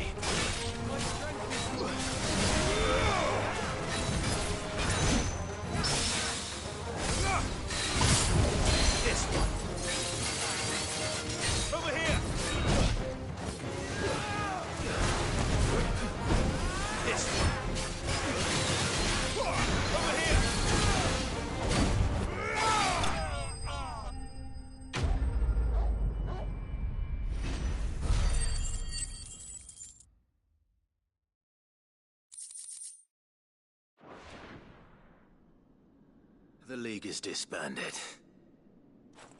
I should get back to Dalimil and see how the others fared.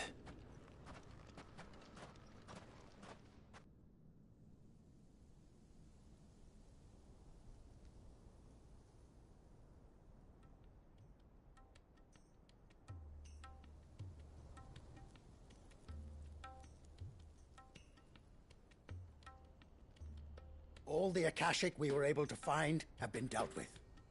Seems that might be the last of them. Last of them here, perhaps. Lubo, Sir Clive has returned. Clive! What news from Charatina? It's done. Root and branch. I knew you wouldn't let me down. Thank you, my lord. Friends, the Horde has been driven back. The Akashic have been defeated. And we need not fear the arrival of any more, thanks to Clive. Victory is ours. We bloody did it! We saved Dalimil. Lubor, allow me to apologize. After all you have done for this town, we should never have doubted you. But we did. And for that we are truly sorry. We only hope that you can forgive us. We need you, Lubor. Dalimil needs you. So, if you would still like to be considered for the position of mayor, you have our backing. You do remember that I'm a bearer, don't you? We do. But that is not a stain on your character. It is a stain on ours. We thought only of what we perceived bearers to be, not what you truly are. The man who saved Dalimil twice over. I see. But I will only accept your proposal on 2 conditions. Name them. Firstly,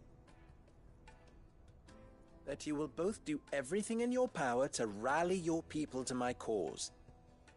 If the Town Guard and the Merchants League do not accept my leadership, it will be doomed from the start. Unity is the key to defending Dalimil, and I do not doubt that we shall need to call on our combined strength again. When that time comes, I will expect us all to pull together, just as we did today. Of course. You have our word. And secondly, you will accept that if I am to lead you, the mistreatment of bearers must end here in Dalimil. Any bearer within our walls shall be afforded the same rights as any other citizen. They will not be judged by what they are, but who they are. As we failed to do, and came so close to losing everything. We agree to your conditions. And we have only one in return. That you continue to work for the good of Dalimil, as you always have. Condition accepted. Well then, it seems my mayorship is all but confirmed. Do I get some sort of special hat?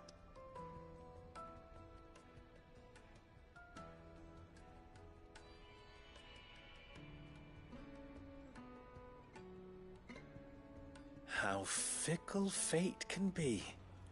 Not so long ago, I had resigned myself to leaving Dalimil in disgrace. And now, I find myself her leader. Here. For everything.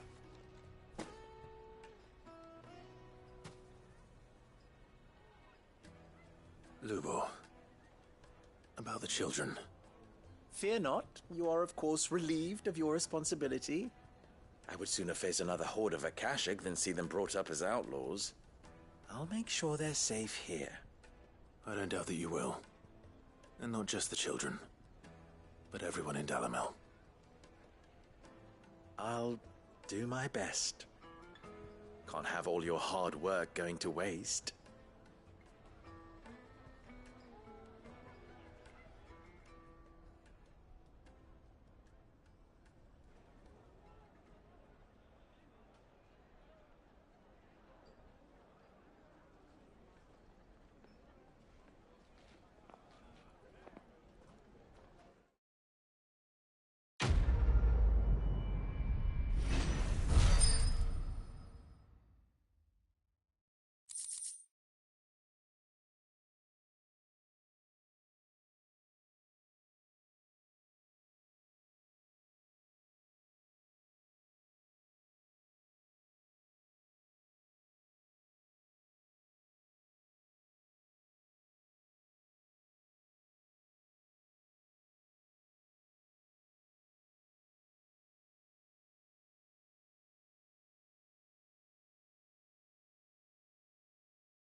Good day.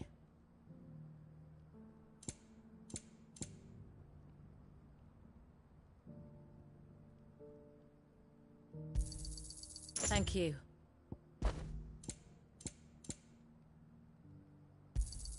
Certainly.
Ready, girl?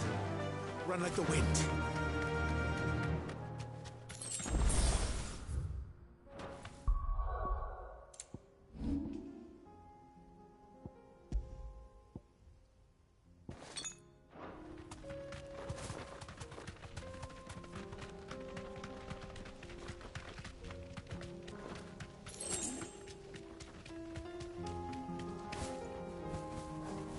Here we are again. Carava. If you were a tortoise, Torgor, where would you hide?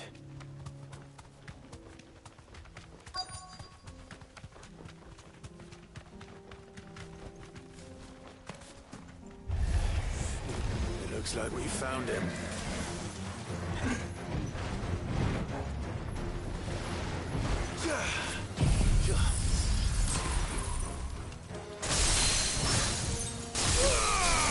All yours, Torgor. Go for it.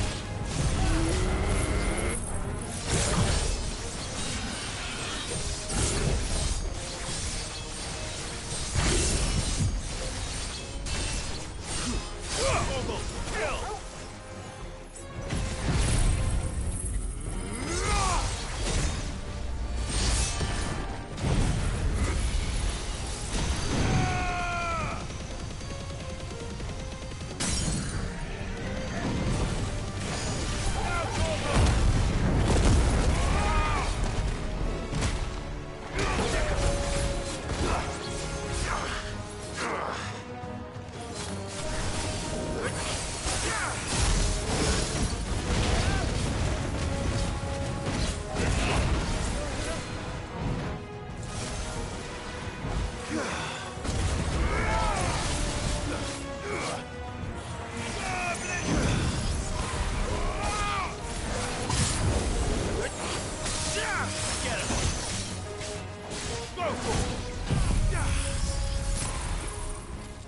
Enough!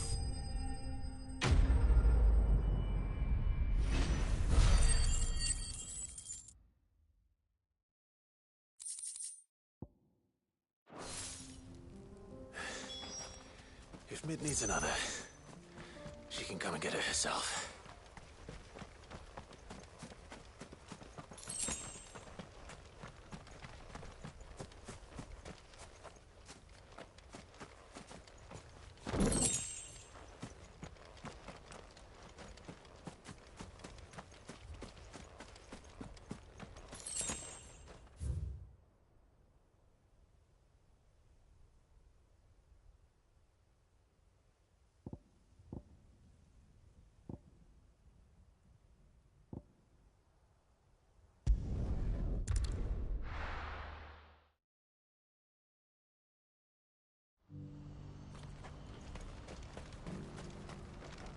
You won't find a finer array this side of the strait. You've a discerning eye. Many thanks. You're welcome anytime. Do you see that?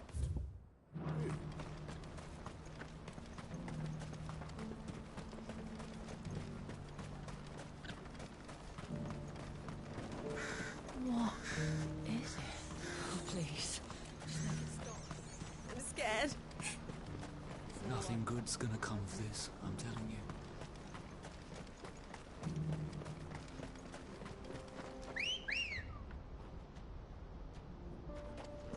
Come on. Yeah!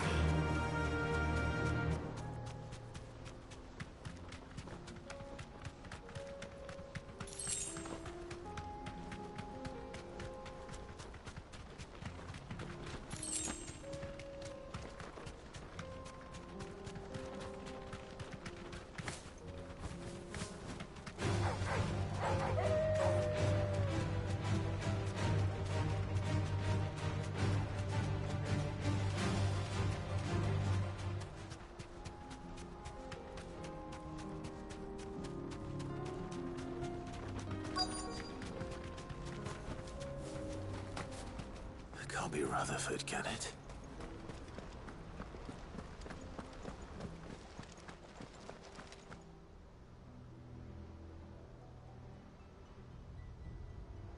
Turncoats and cowards, the lot of you! If it's a fight you want, it's a fight you shall have! Allow me. I don't need your... Please, Field Marshal, oblige him. This won't take long. You're right. It won't. Men, finish him.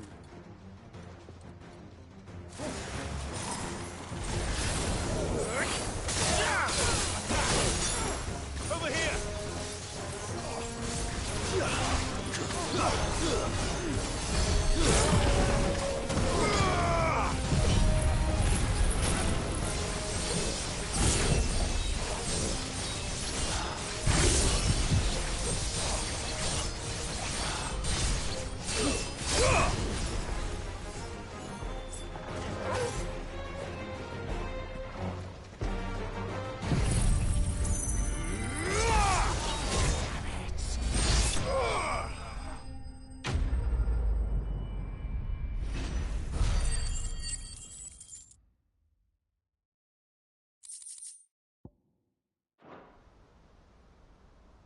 A little longer than I'd have liked.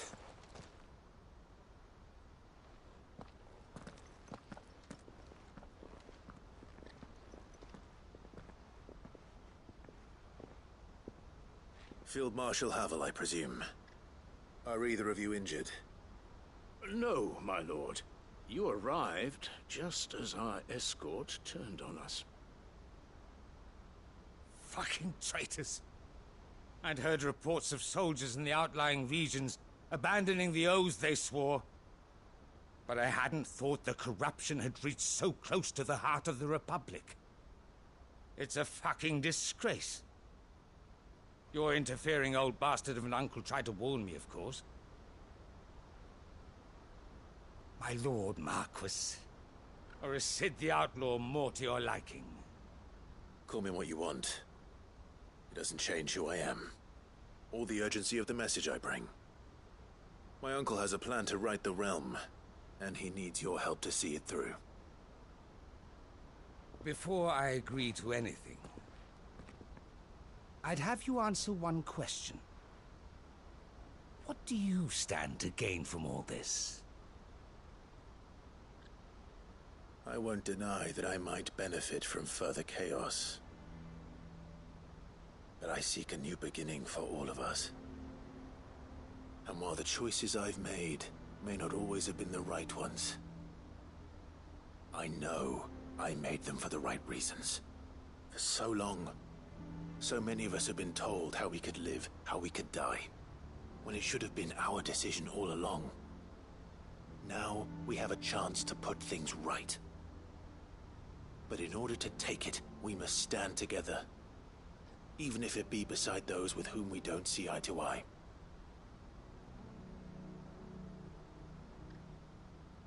Certainly not the words I expected from an outlaw. But perhaps your uncle was right. You are no ordinary outlaw. I'll never hear the end of this. All right. I'll start by ordering my most trusted guard to bring the Dhalmekian fringes under control. Next, I'll make contact with my counterparts in the Imperial Army and see if I can't convince them to try and restore order in their own territory.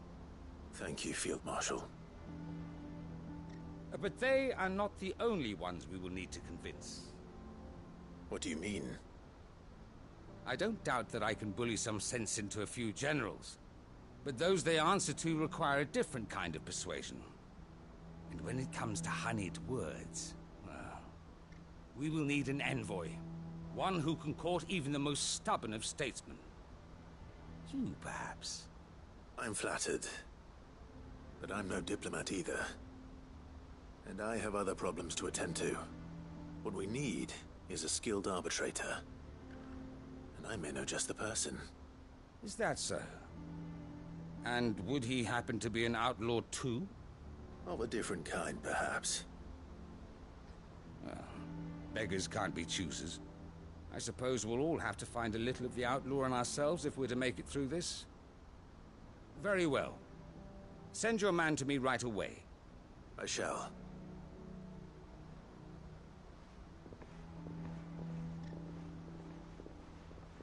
My Lord Marquis, your Lord Uncle bade me escort the Field Marshal to his manor in Port Isolde. And I will see that my associate joins you there.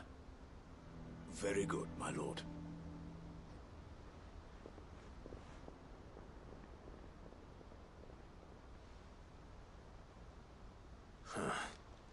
An envoy. I'm not sure I'm the man to talk anyone round. I can barely convince my brother to take his medicine. No. This is a job for someone with experience.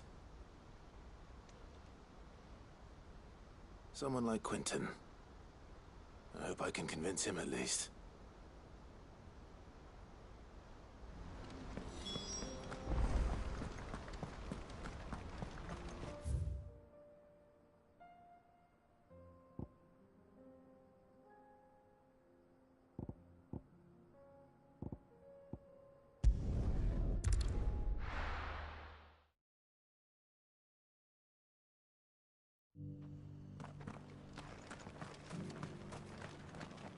Welcome, welcome.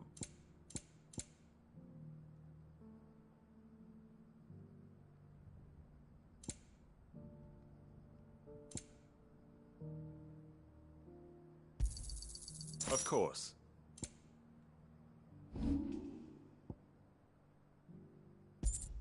Go safely.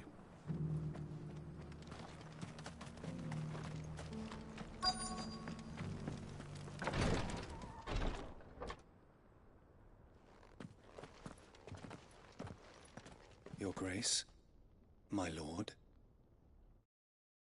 I trust your journey was not overly onerous. Cyril, you found a letter from Father? Yes, I have it here.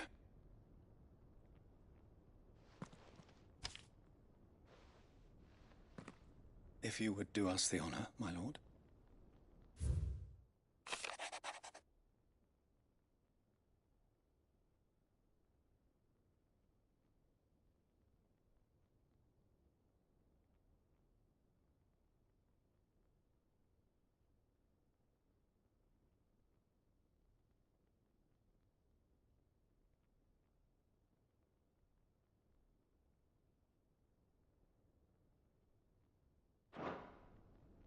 An inheritance.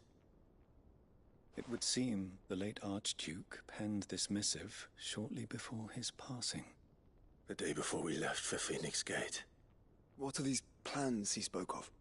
His plans for the duchy, Your Grace. Your father entrusted them to my predecessor, the former bearer of the Burning Quill, who entrusted them in turn to me. The complete emancipation of bearers is their stated aim. But your father's dream did not end there.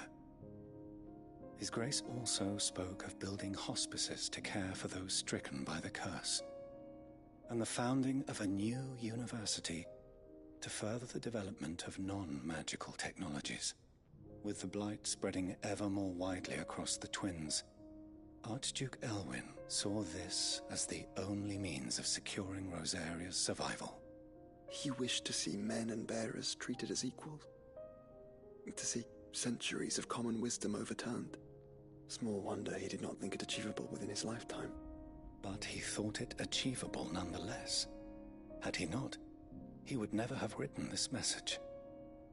Nor would he have entrusted his vision to his most faithful aides, those who would have stood with you, shielded you from the machinations of the less benevolent personages at court. It's a pity only they are still with us. 'Tis true that those most loyal to your father were the first to suffer the Duchess's wrath. But one at least remains, and she has come bearing gifts. What do you mean? Mayhap it is better that she explain, my lord. After all, the duties entrusted to me by my predecessor extended only to recovering His Grace's will and arranging a meeting with the one who might execute it, or a part of it at least. And where is this woman? She awaits you in the archive, Your Grace. Thank you, Cyril. Shall we then?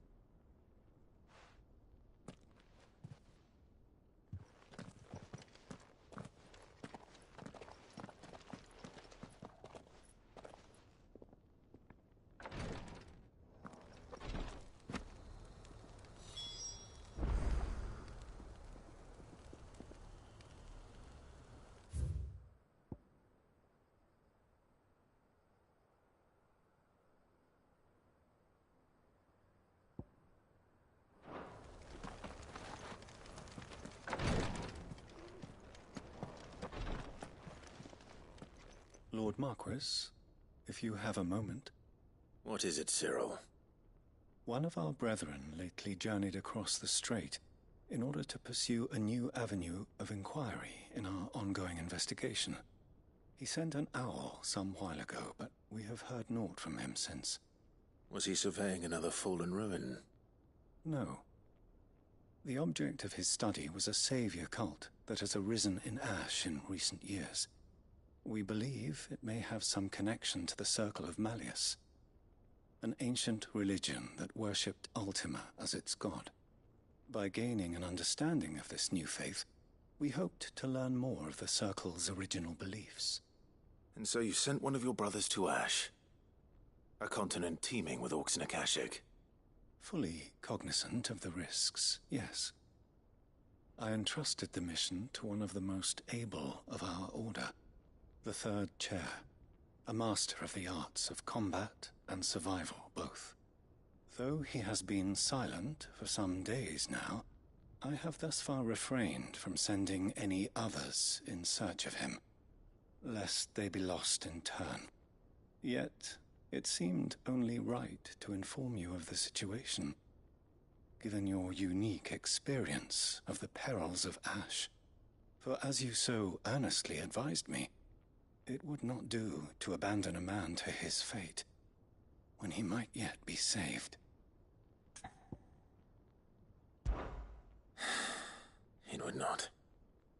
But Ash is a big place. Can you be any more specific? Perhaps. The last owl I received from him mentioned a village where he had heard the cult were wont to assemble. Mickleburg was its name. It lies in the southern reaches of Waloed. If aught ill befell him, I expect it did so there. All right. I'll see what I can do. You are much too kind, my lord. Go then, with my hopes, and may the Firebird's flame ever burn in your heart.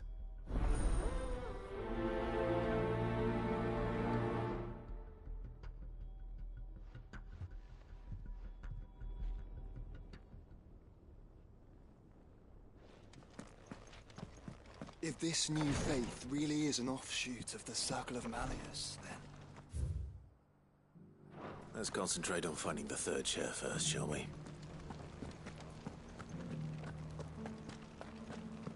This is the Required Tree, an archive where we of the Undying collect and collate our findings. The Undying are not the only secret fellowship in this realm, you know. There are others, each working for their own ends.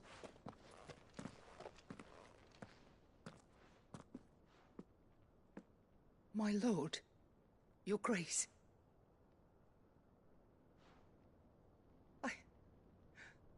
I hardly recognize you. I am Goditha, retainer of House Rosfield, loyal servant to the Phoenix and his shields. Your father, the Archduke Elwyn, entrusted me with the delivery of a gift. I only hope you can forgive my tardiness in bringing it to you. Lift up your head, Lady Goditha. You have our gratitude for your service to our house and to our father. I merely did my duty, as any proud Rosarian would. My lady, perhaps you could explain a little more? What exactly is the gift you bring? As I'm sure you know, it has long been the custom for the children of House Rosfield to be presented with certain keepsakes upon their coming of age. Indeed it has. Our father often spoke of the day when our turn would come.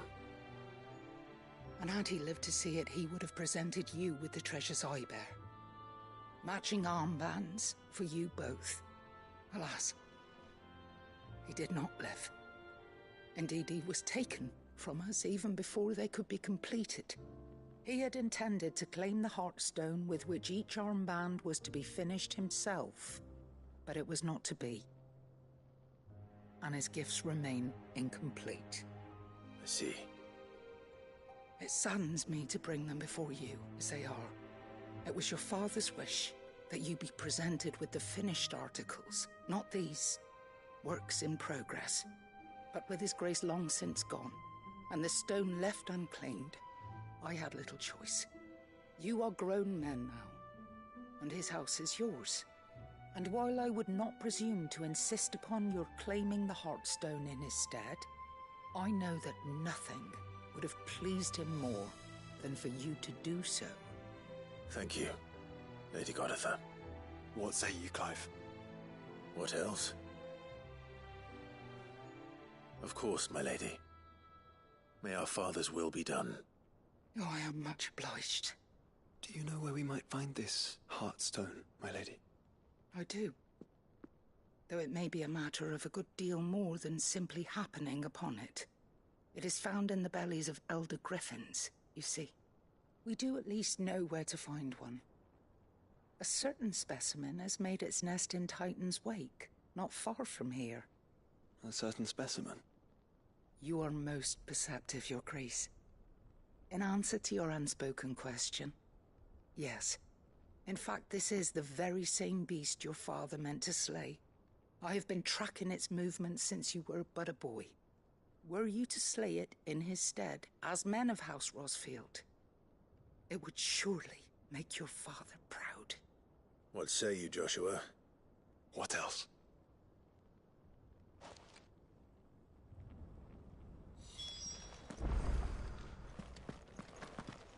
Titan's Wake is to the south of here. But we must not be hasty. The good lady has been disappointed once already.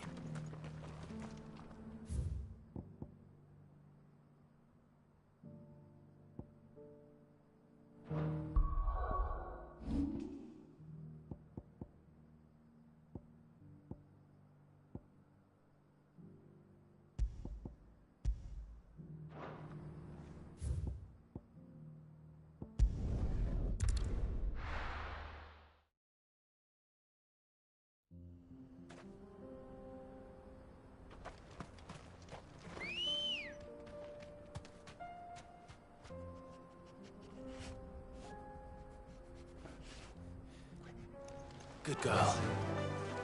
Run like the wind.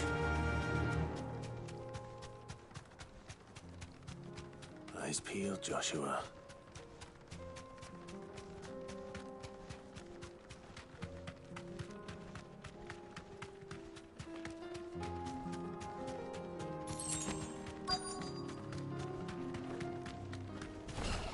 There it is. For House Rossfield.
Farewell.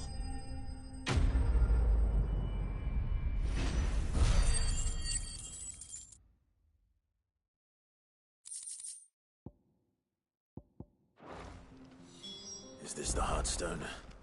I expect Lady God.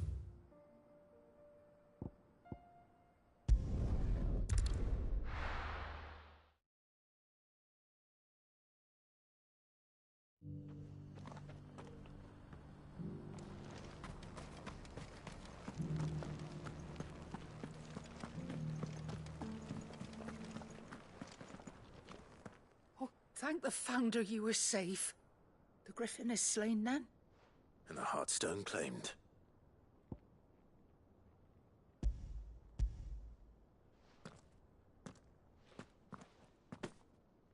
Yes. This radiant luster, like frozen flame. It is just as your father described it.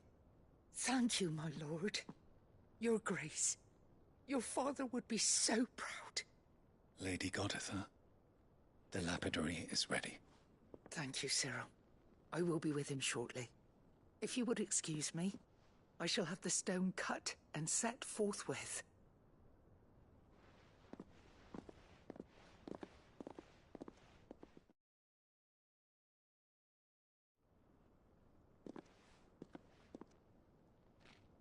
The armbands are complete. Pray, take them. They are yours, after all. Heartstone is harder and more enduring than garnet, or even ruby. It symbolizes unwavering will and devotion. And the graven vines encircling the stone represent the unbreakable bonds between you It's a message. Father knew we had enemies both inside and outside the duchy. Enemies who would thwart his vision. Only with unwavering devotion would it ever be realized. And only if we stood together, as Phoenix and Shield, as brothers in arms. Only then might those enemies be overcome. Indeed. His Grace knew the enormity of the task he would entrust to you, his heirs. But this was more than just a message. It was a promise. That he would always be with you. Thank you, Lady Goditha, for remaining the steadfast custodian of our father's will. Forgive me, my lady, but there is something I don't quite understand. The Undying told me that after Father died, Mother claimed all of the ducal treasures for her own. Even if the armbands were incomplete, she would surely not have overlooked them. So, how were you able to keep them from her? Because I was the keeper of the vault. Though I was but a lowly servant, your father spoke to me of his intentions for the bands, of the deep love he had for both of you, and his hopes for your future. In the days before the disaster at Phoenix Gate, I discovered that the Duchess had ordered her jewelry be sent away from the castle. It was then that I knew she meant to betray us. I tried to warn your father, but it was too late. When word of the fire reached Rosalith, I knew my time was short. So I took up the armbands and I fled into the night. And thank the Founder you did. Yet my duty to your father was incomplete. Not knowing what else to do, I followed the Griffin, thinking I might claim the Heartstone on its passing. And so my pursuit continued, until Lord Cyril appeared before me. He informed me that His Grace's will had been recovered, and that his sons were alive and well. Lady Goditha, on behalf of my father and all the people of Rosaria, I thank you for your loyal service. As do I. Thank you, my lord. Your Grace, for coming back to us. For giving my service meaning.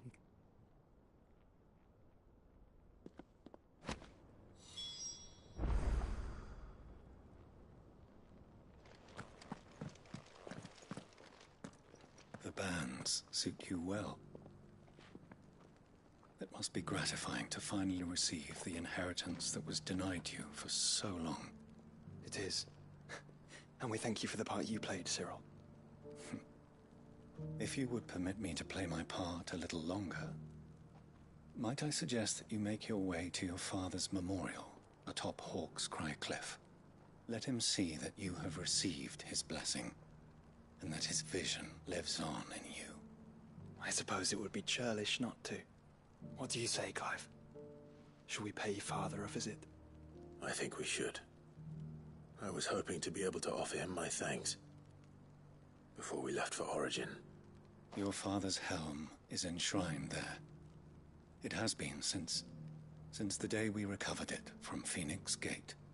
I prithee claim it, for it too is a part of your inheritance, and I do not doubt that your father would prefer it in your hands than perched upon some lonely rock.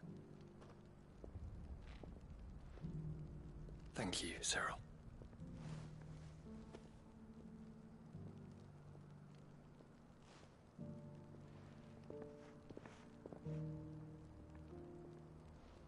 Come on, Clive. He's waiting.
Ready, go?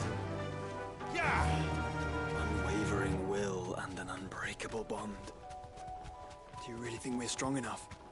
To save the world? Of course. To have overcome Father's political enemies? That I'm less certain. Especially knowing what we know now. What Mother was truly capable of. But perhaps these bands would have helped. Knowing he was with us would have made all the difference. It's just back there.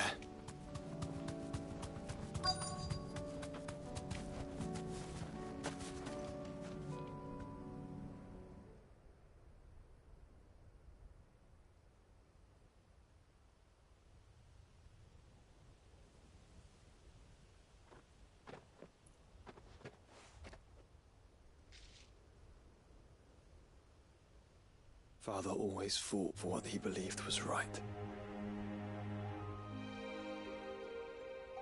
It wasn't until that night at Phoenix Gate that I realized I had never fought for anything. I always had someone else to do the fighting for me.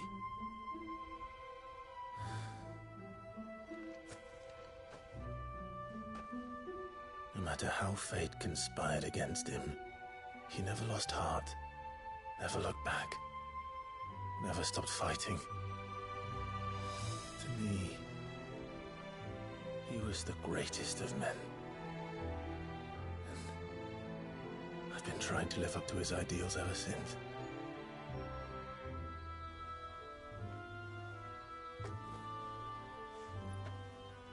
We all have, Clive. We all have. And we'll keep trying. Because that's what he would have wanted. What he would have done himself. Even if it meant standing against the very gods in the heavens. I shall be borrowing this, Father, if I may. That you might watch over us as we follow in your footsteps.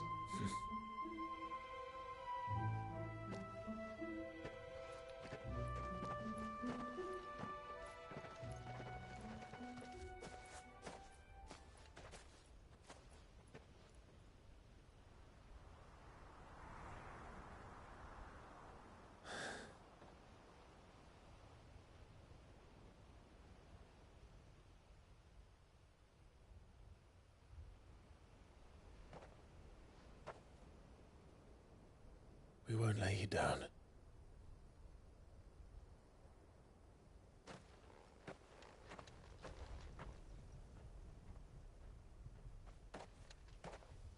Onward then? Onward. To the end. And to a new beginning.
It's well. After what happened here, it's a miracle there was any left at all.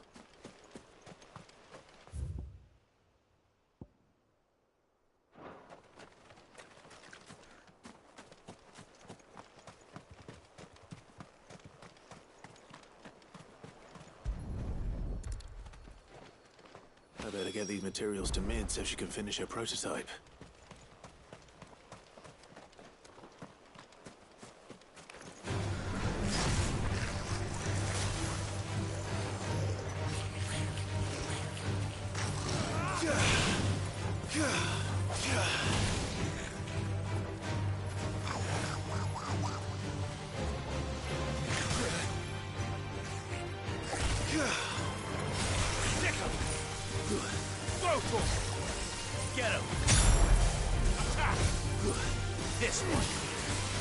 Get him! Kill! Go for it!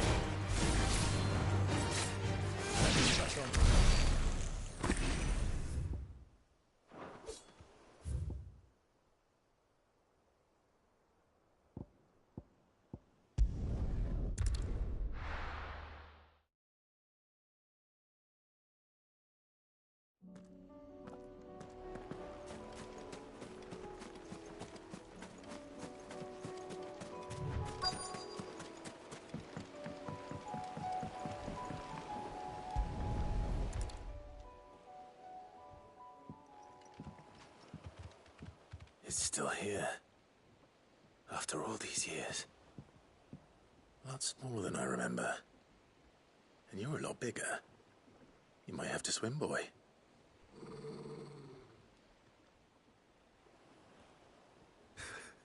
I wasn't being serious. You two go on without me. I doubt that boat will hold a third. If you're sure, we won't be long. Hop in, boy.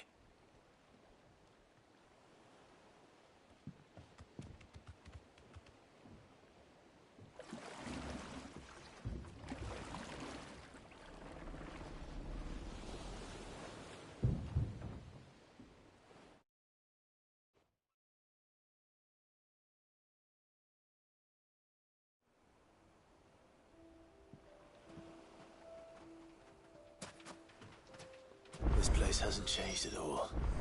The rookery's right through those trees. Come on. Race you there?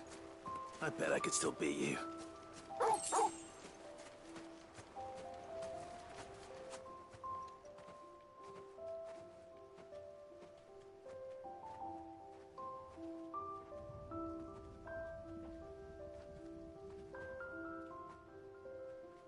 Here we are.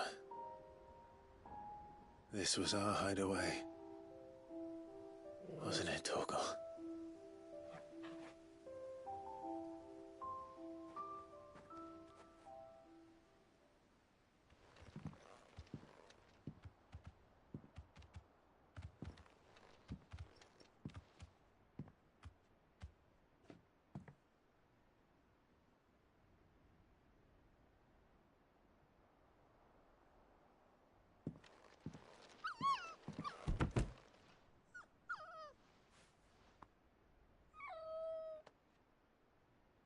Coming here helped me to forget who I was.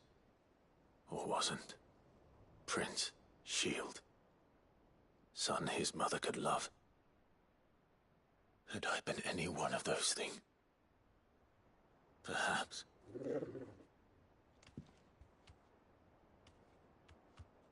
What is it, boy?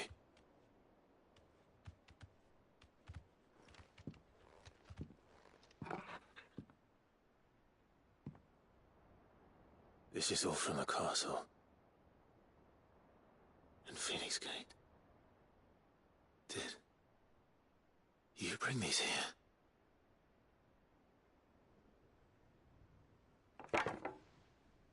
My sparring sword.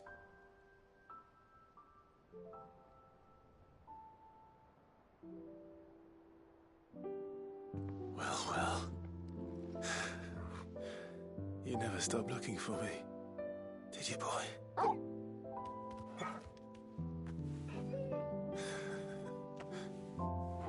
Thank you, Torgal. For never giving up. For never forgetting.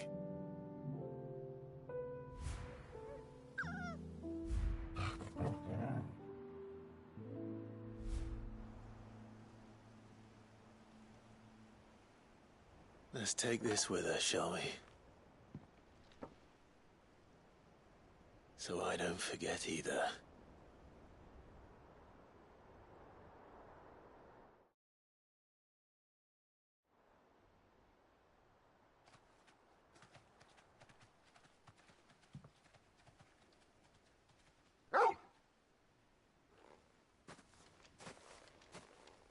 That's not the way back to the boat, Torgal.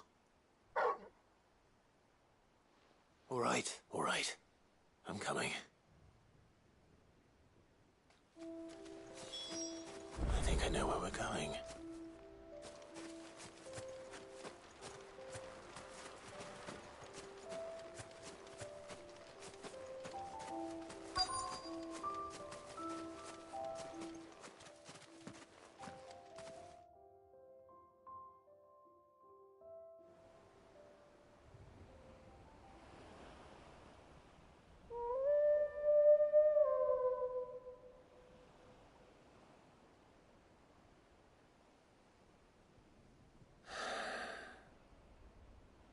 People always talk about the importance of putting the past behind you.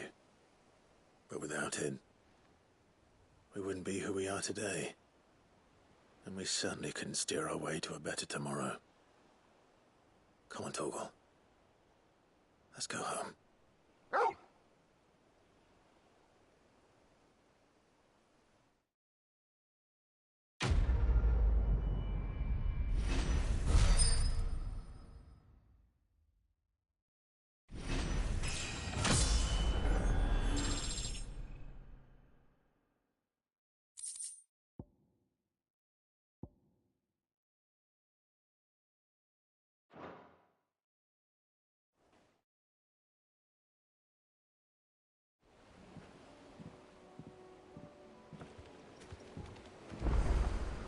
Sorry for the wait.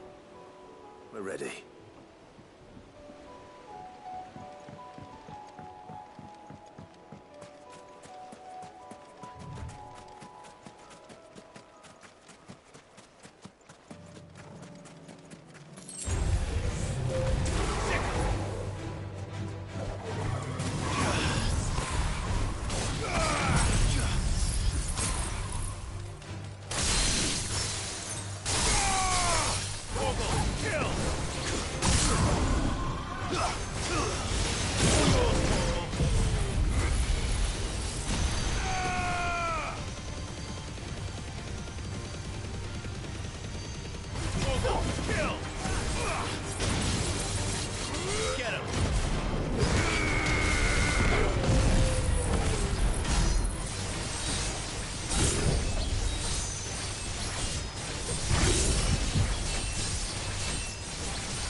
Let's hope one of the merchants here has what Gav needs. Excuse me. I'm looking for something. Oh, well, then... A silver chocobo feather. Oh, or maybe not. Though there was a man stopped by the rest not long ago, clean near some gutted hovel. Not for most took him for a braggart and a lie. We'll see.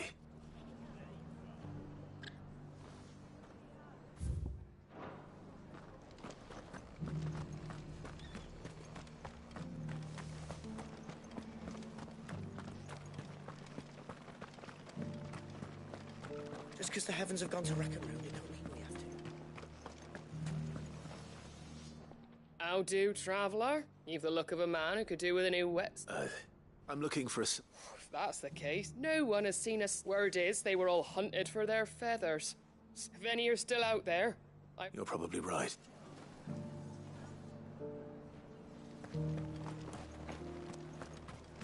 I've got greens of Looking all for shelter. shapes and sizes. Colours too. It doesn't still hurt, does it?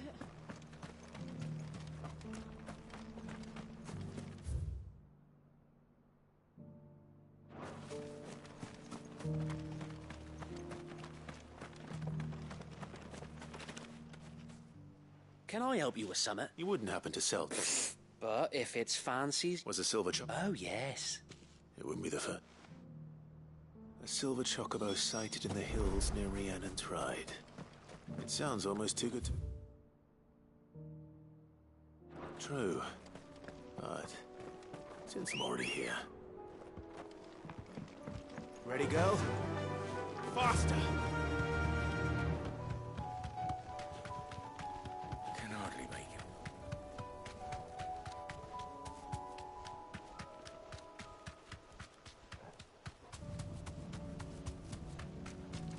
Caution, brother.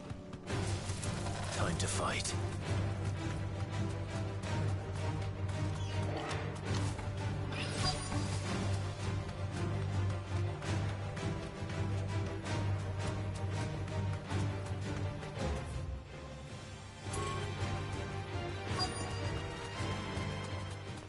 Tracks. They're not left by bandits for a change.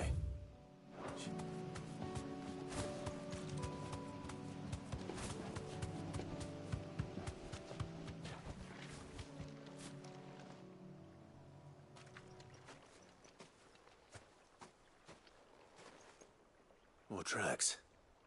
And these look fresh. The Chocobo was here.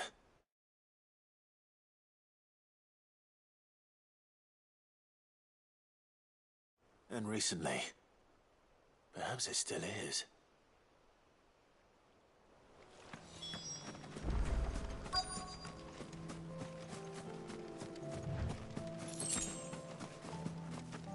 I don't hear anything.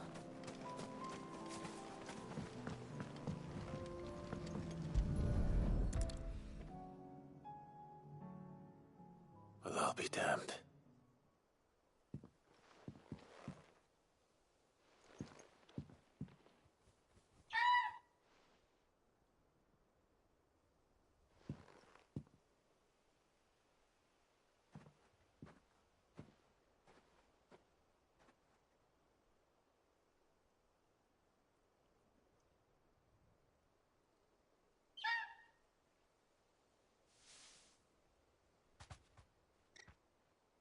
It's all right.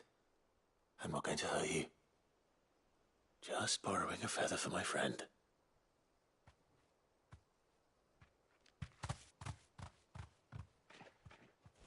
Thank you.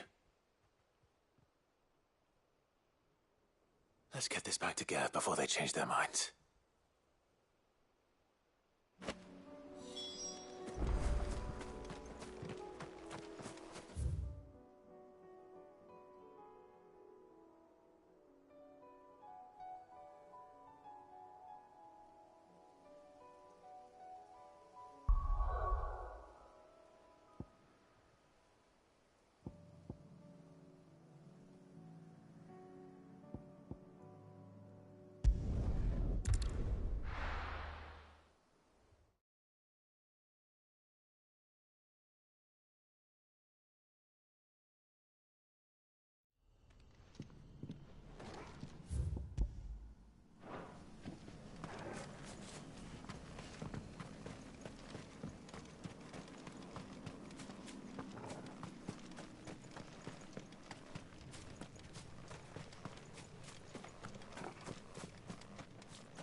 Quentin.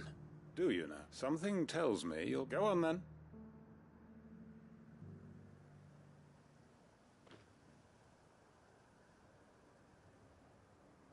You'd have me convince the chiefs and chamberlains of the realm and do the one thing that has proved impossible for thousands of years. I know it's a lot to ask.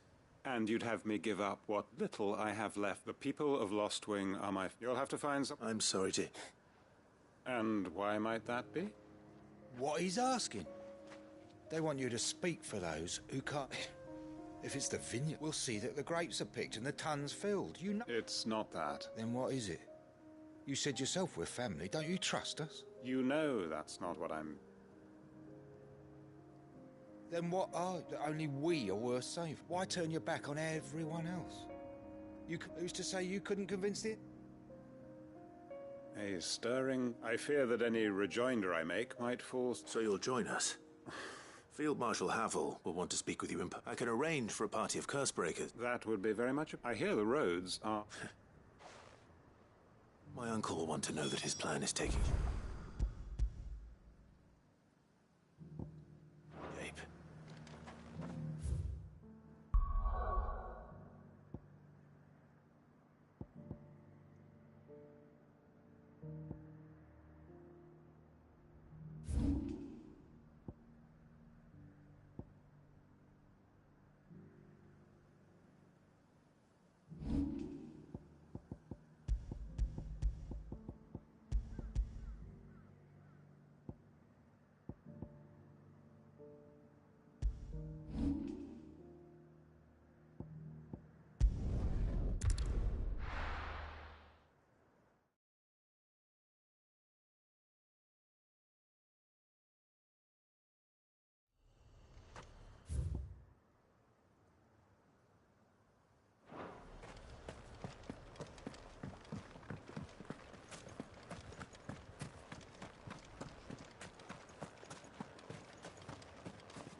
Faster!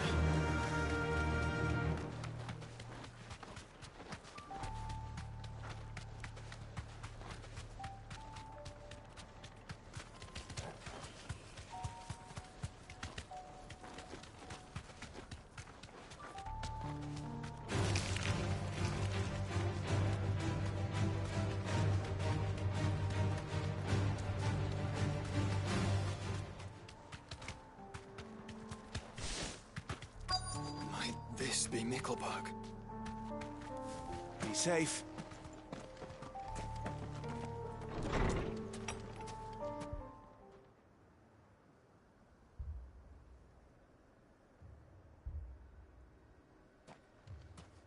These people aren't turned.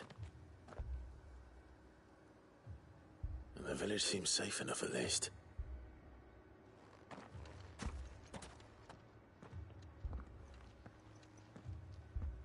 What is going on here? Ah. Did you, too, heed the call? Heed the call? No, I came here looking for someone. To be honest, I wasn't sure I'd find him here. Let alone all of you. Is that so? What are you doing here? Is this where you live? It is my home. The others, they heeded the call. You keep saying that. What do you mean? They came here to perform the rite, just as King Barnabas instructed. This village is their altar, where they shall cast their shoals upon the gentle waters and give themselves to the Lord. Give themselves? Oh, Lord, cleanse us of our sins. Let us be reborn in your loving arms. Free us from the torment of this mortal realm. They want to be saved. Forgive me, but did another foreigner like me come here? He was probably wearing a cowl. You mean the traveler from Storm? Yes. He's staying at my house, toward the rear of the village. Thank you. If you don't mind, I'll go and greet him. They seek the same salvation Barnabas did. Bring us salvation. At least the third chair still lives. Let's go and find him. Let us be made pure.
Excuse me.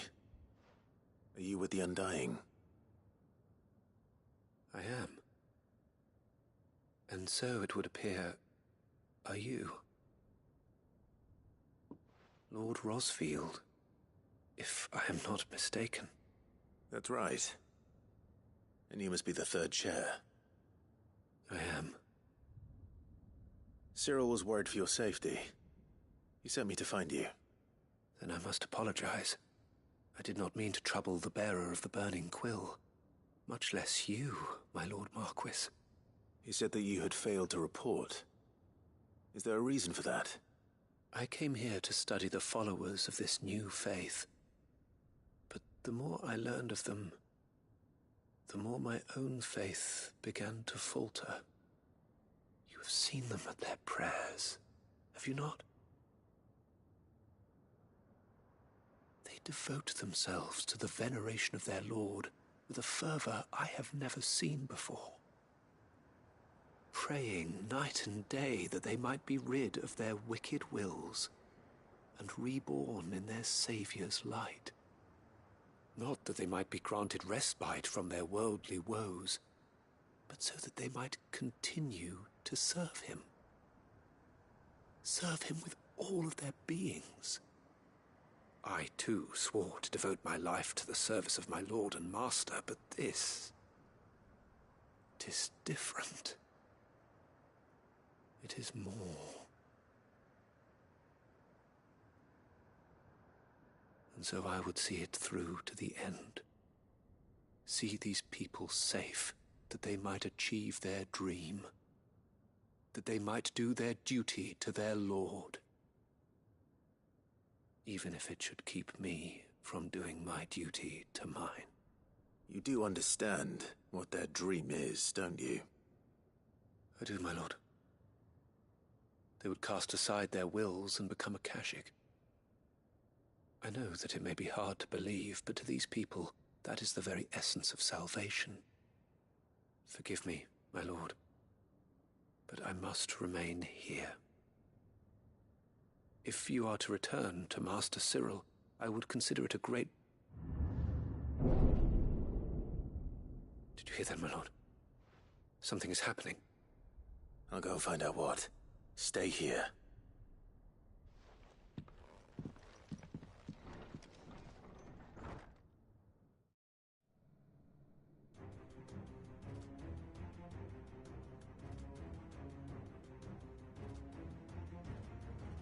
Beneath the flood. Oh no. There must be something I can do.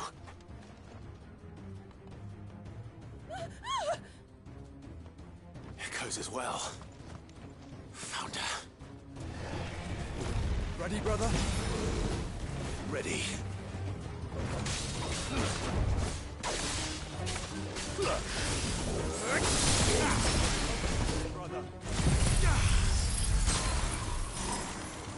Farewell.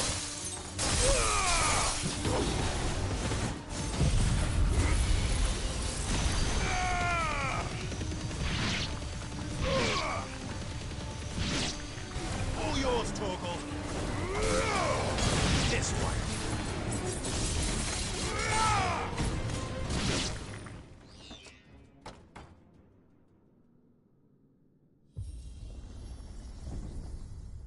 What now?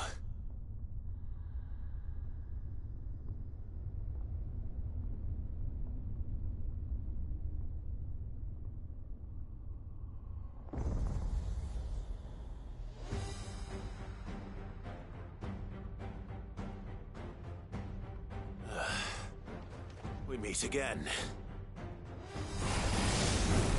I've killed your kind before.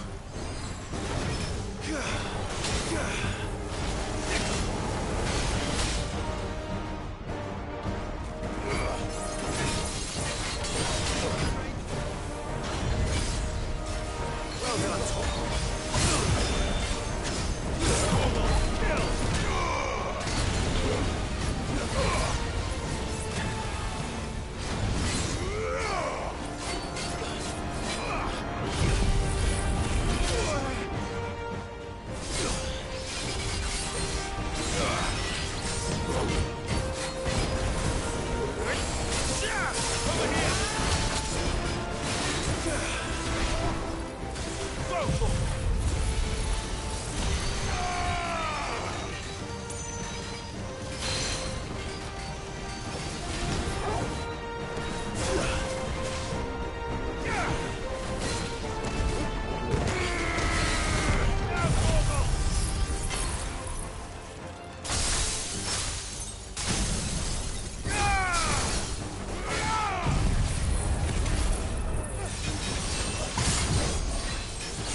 it.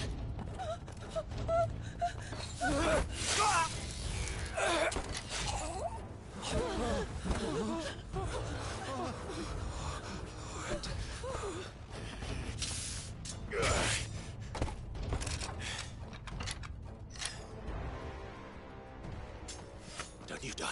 Come on, speak to me. I had to save them, that they might have a chance to find true salvation. By devoting themselves to the service of their Lord.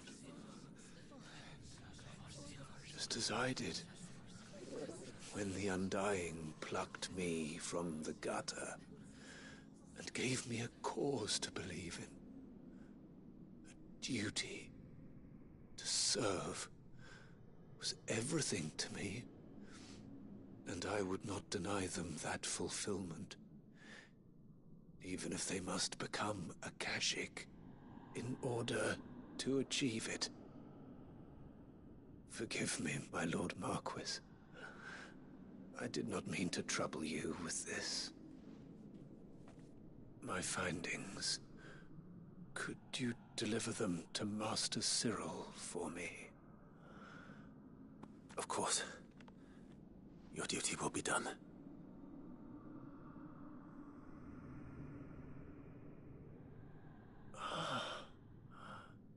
Look, my lord. They are saved.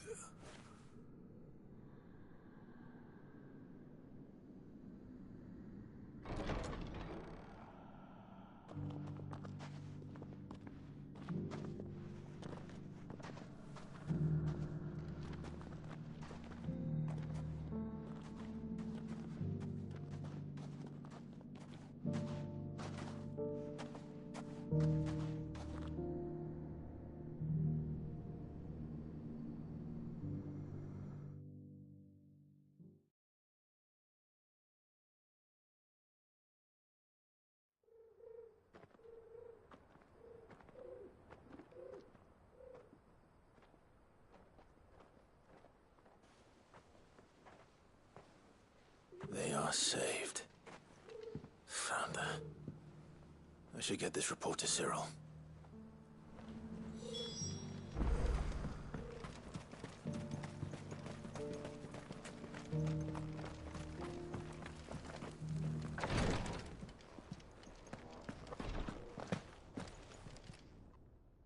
My Lord Marquis, welcome back.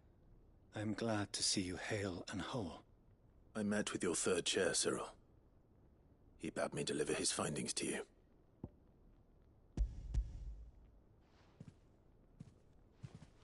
Thank you, my lord. He remained in Ash? He died protecting the villagers from an echo. I buried him in Mickelberg. I'm sorry that I couldn't save him. If you could not save him, no one could. The villagers, they were believers in this savior cult. They prayed to their god that they might be unburdened of their wills. Then an ether flood came, and their wish was granted. Your brother sacrificed himself that they might live, even knowing that that life was death by another name.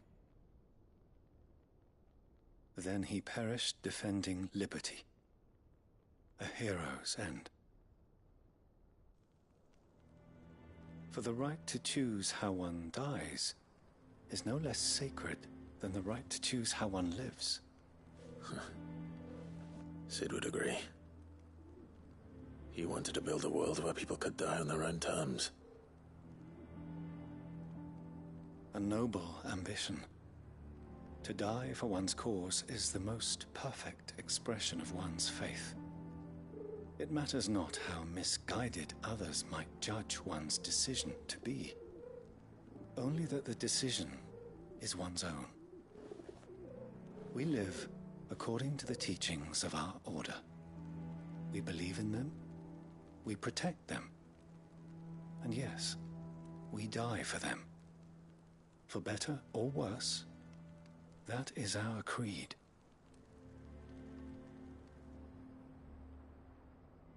But he didn't die for your creed. He died to save them. And you still believe that what he did was right. I believe that he believed it was. We of the Undying are not slaves, but willing servants. And this was his will, the ultimate expression of it.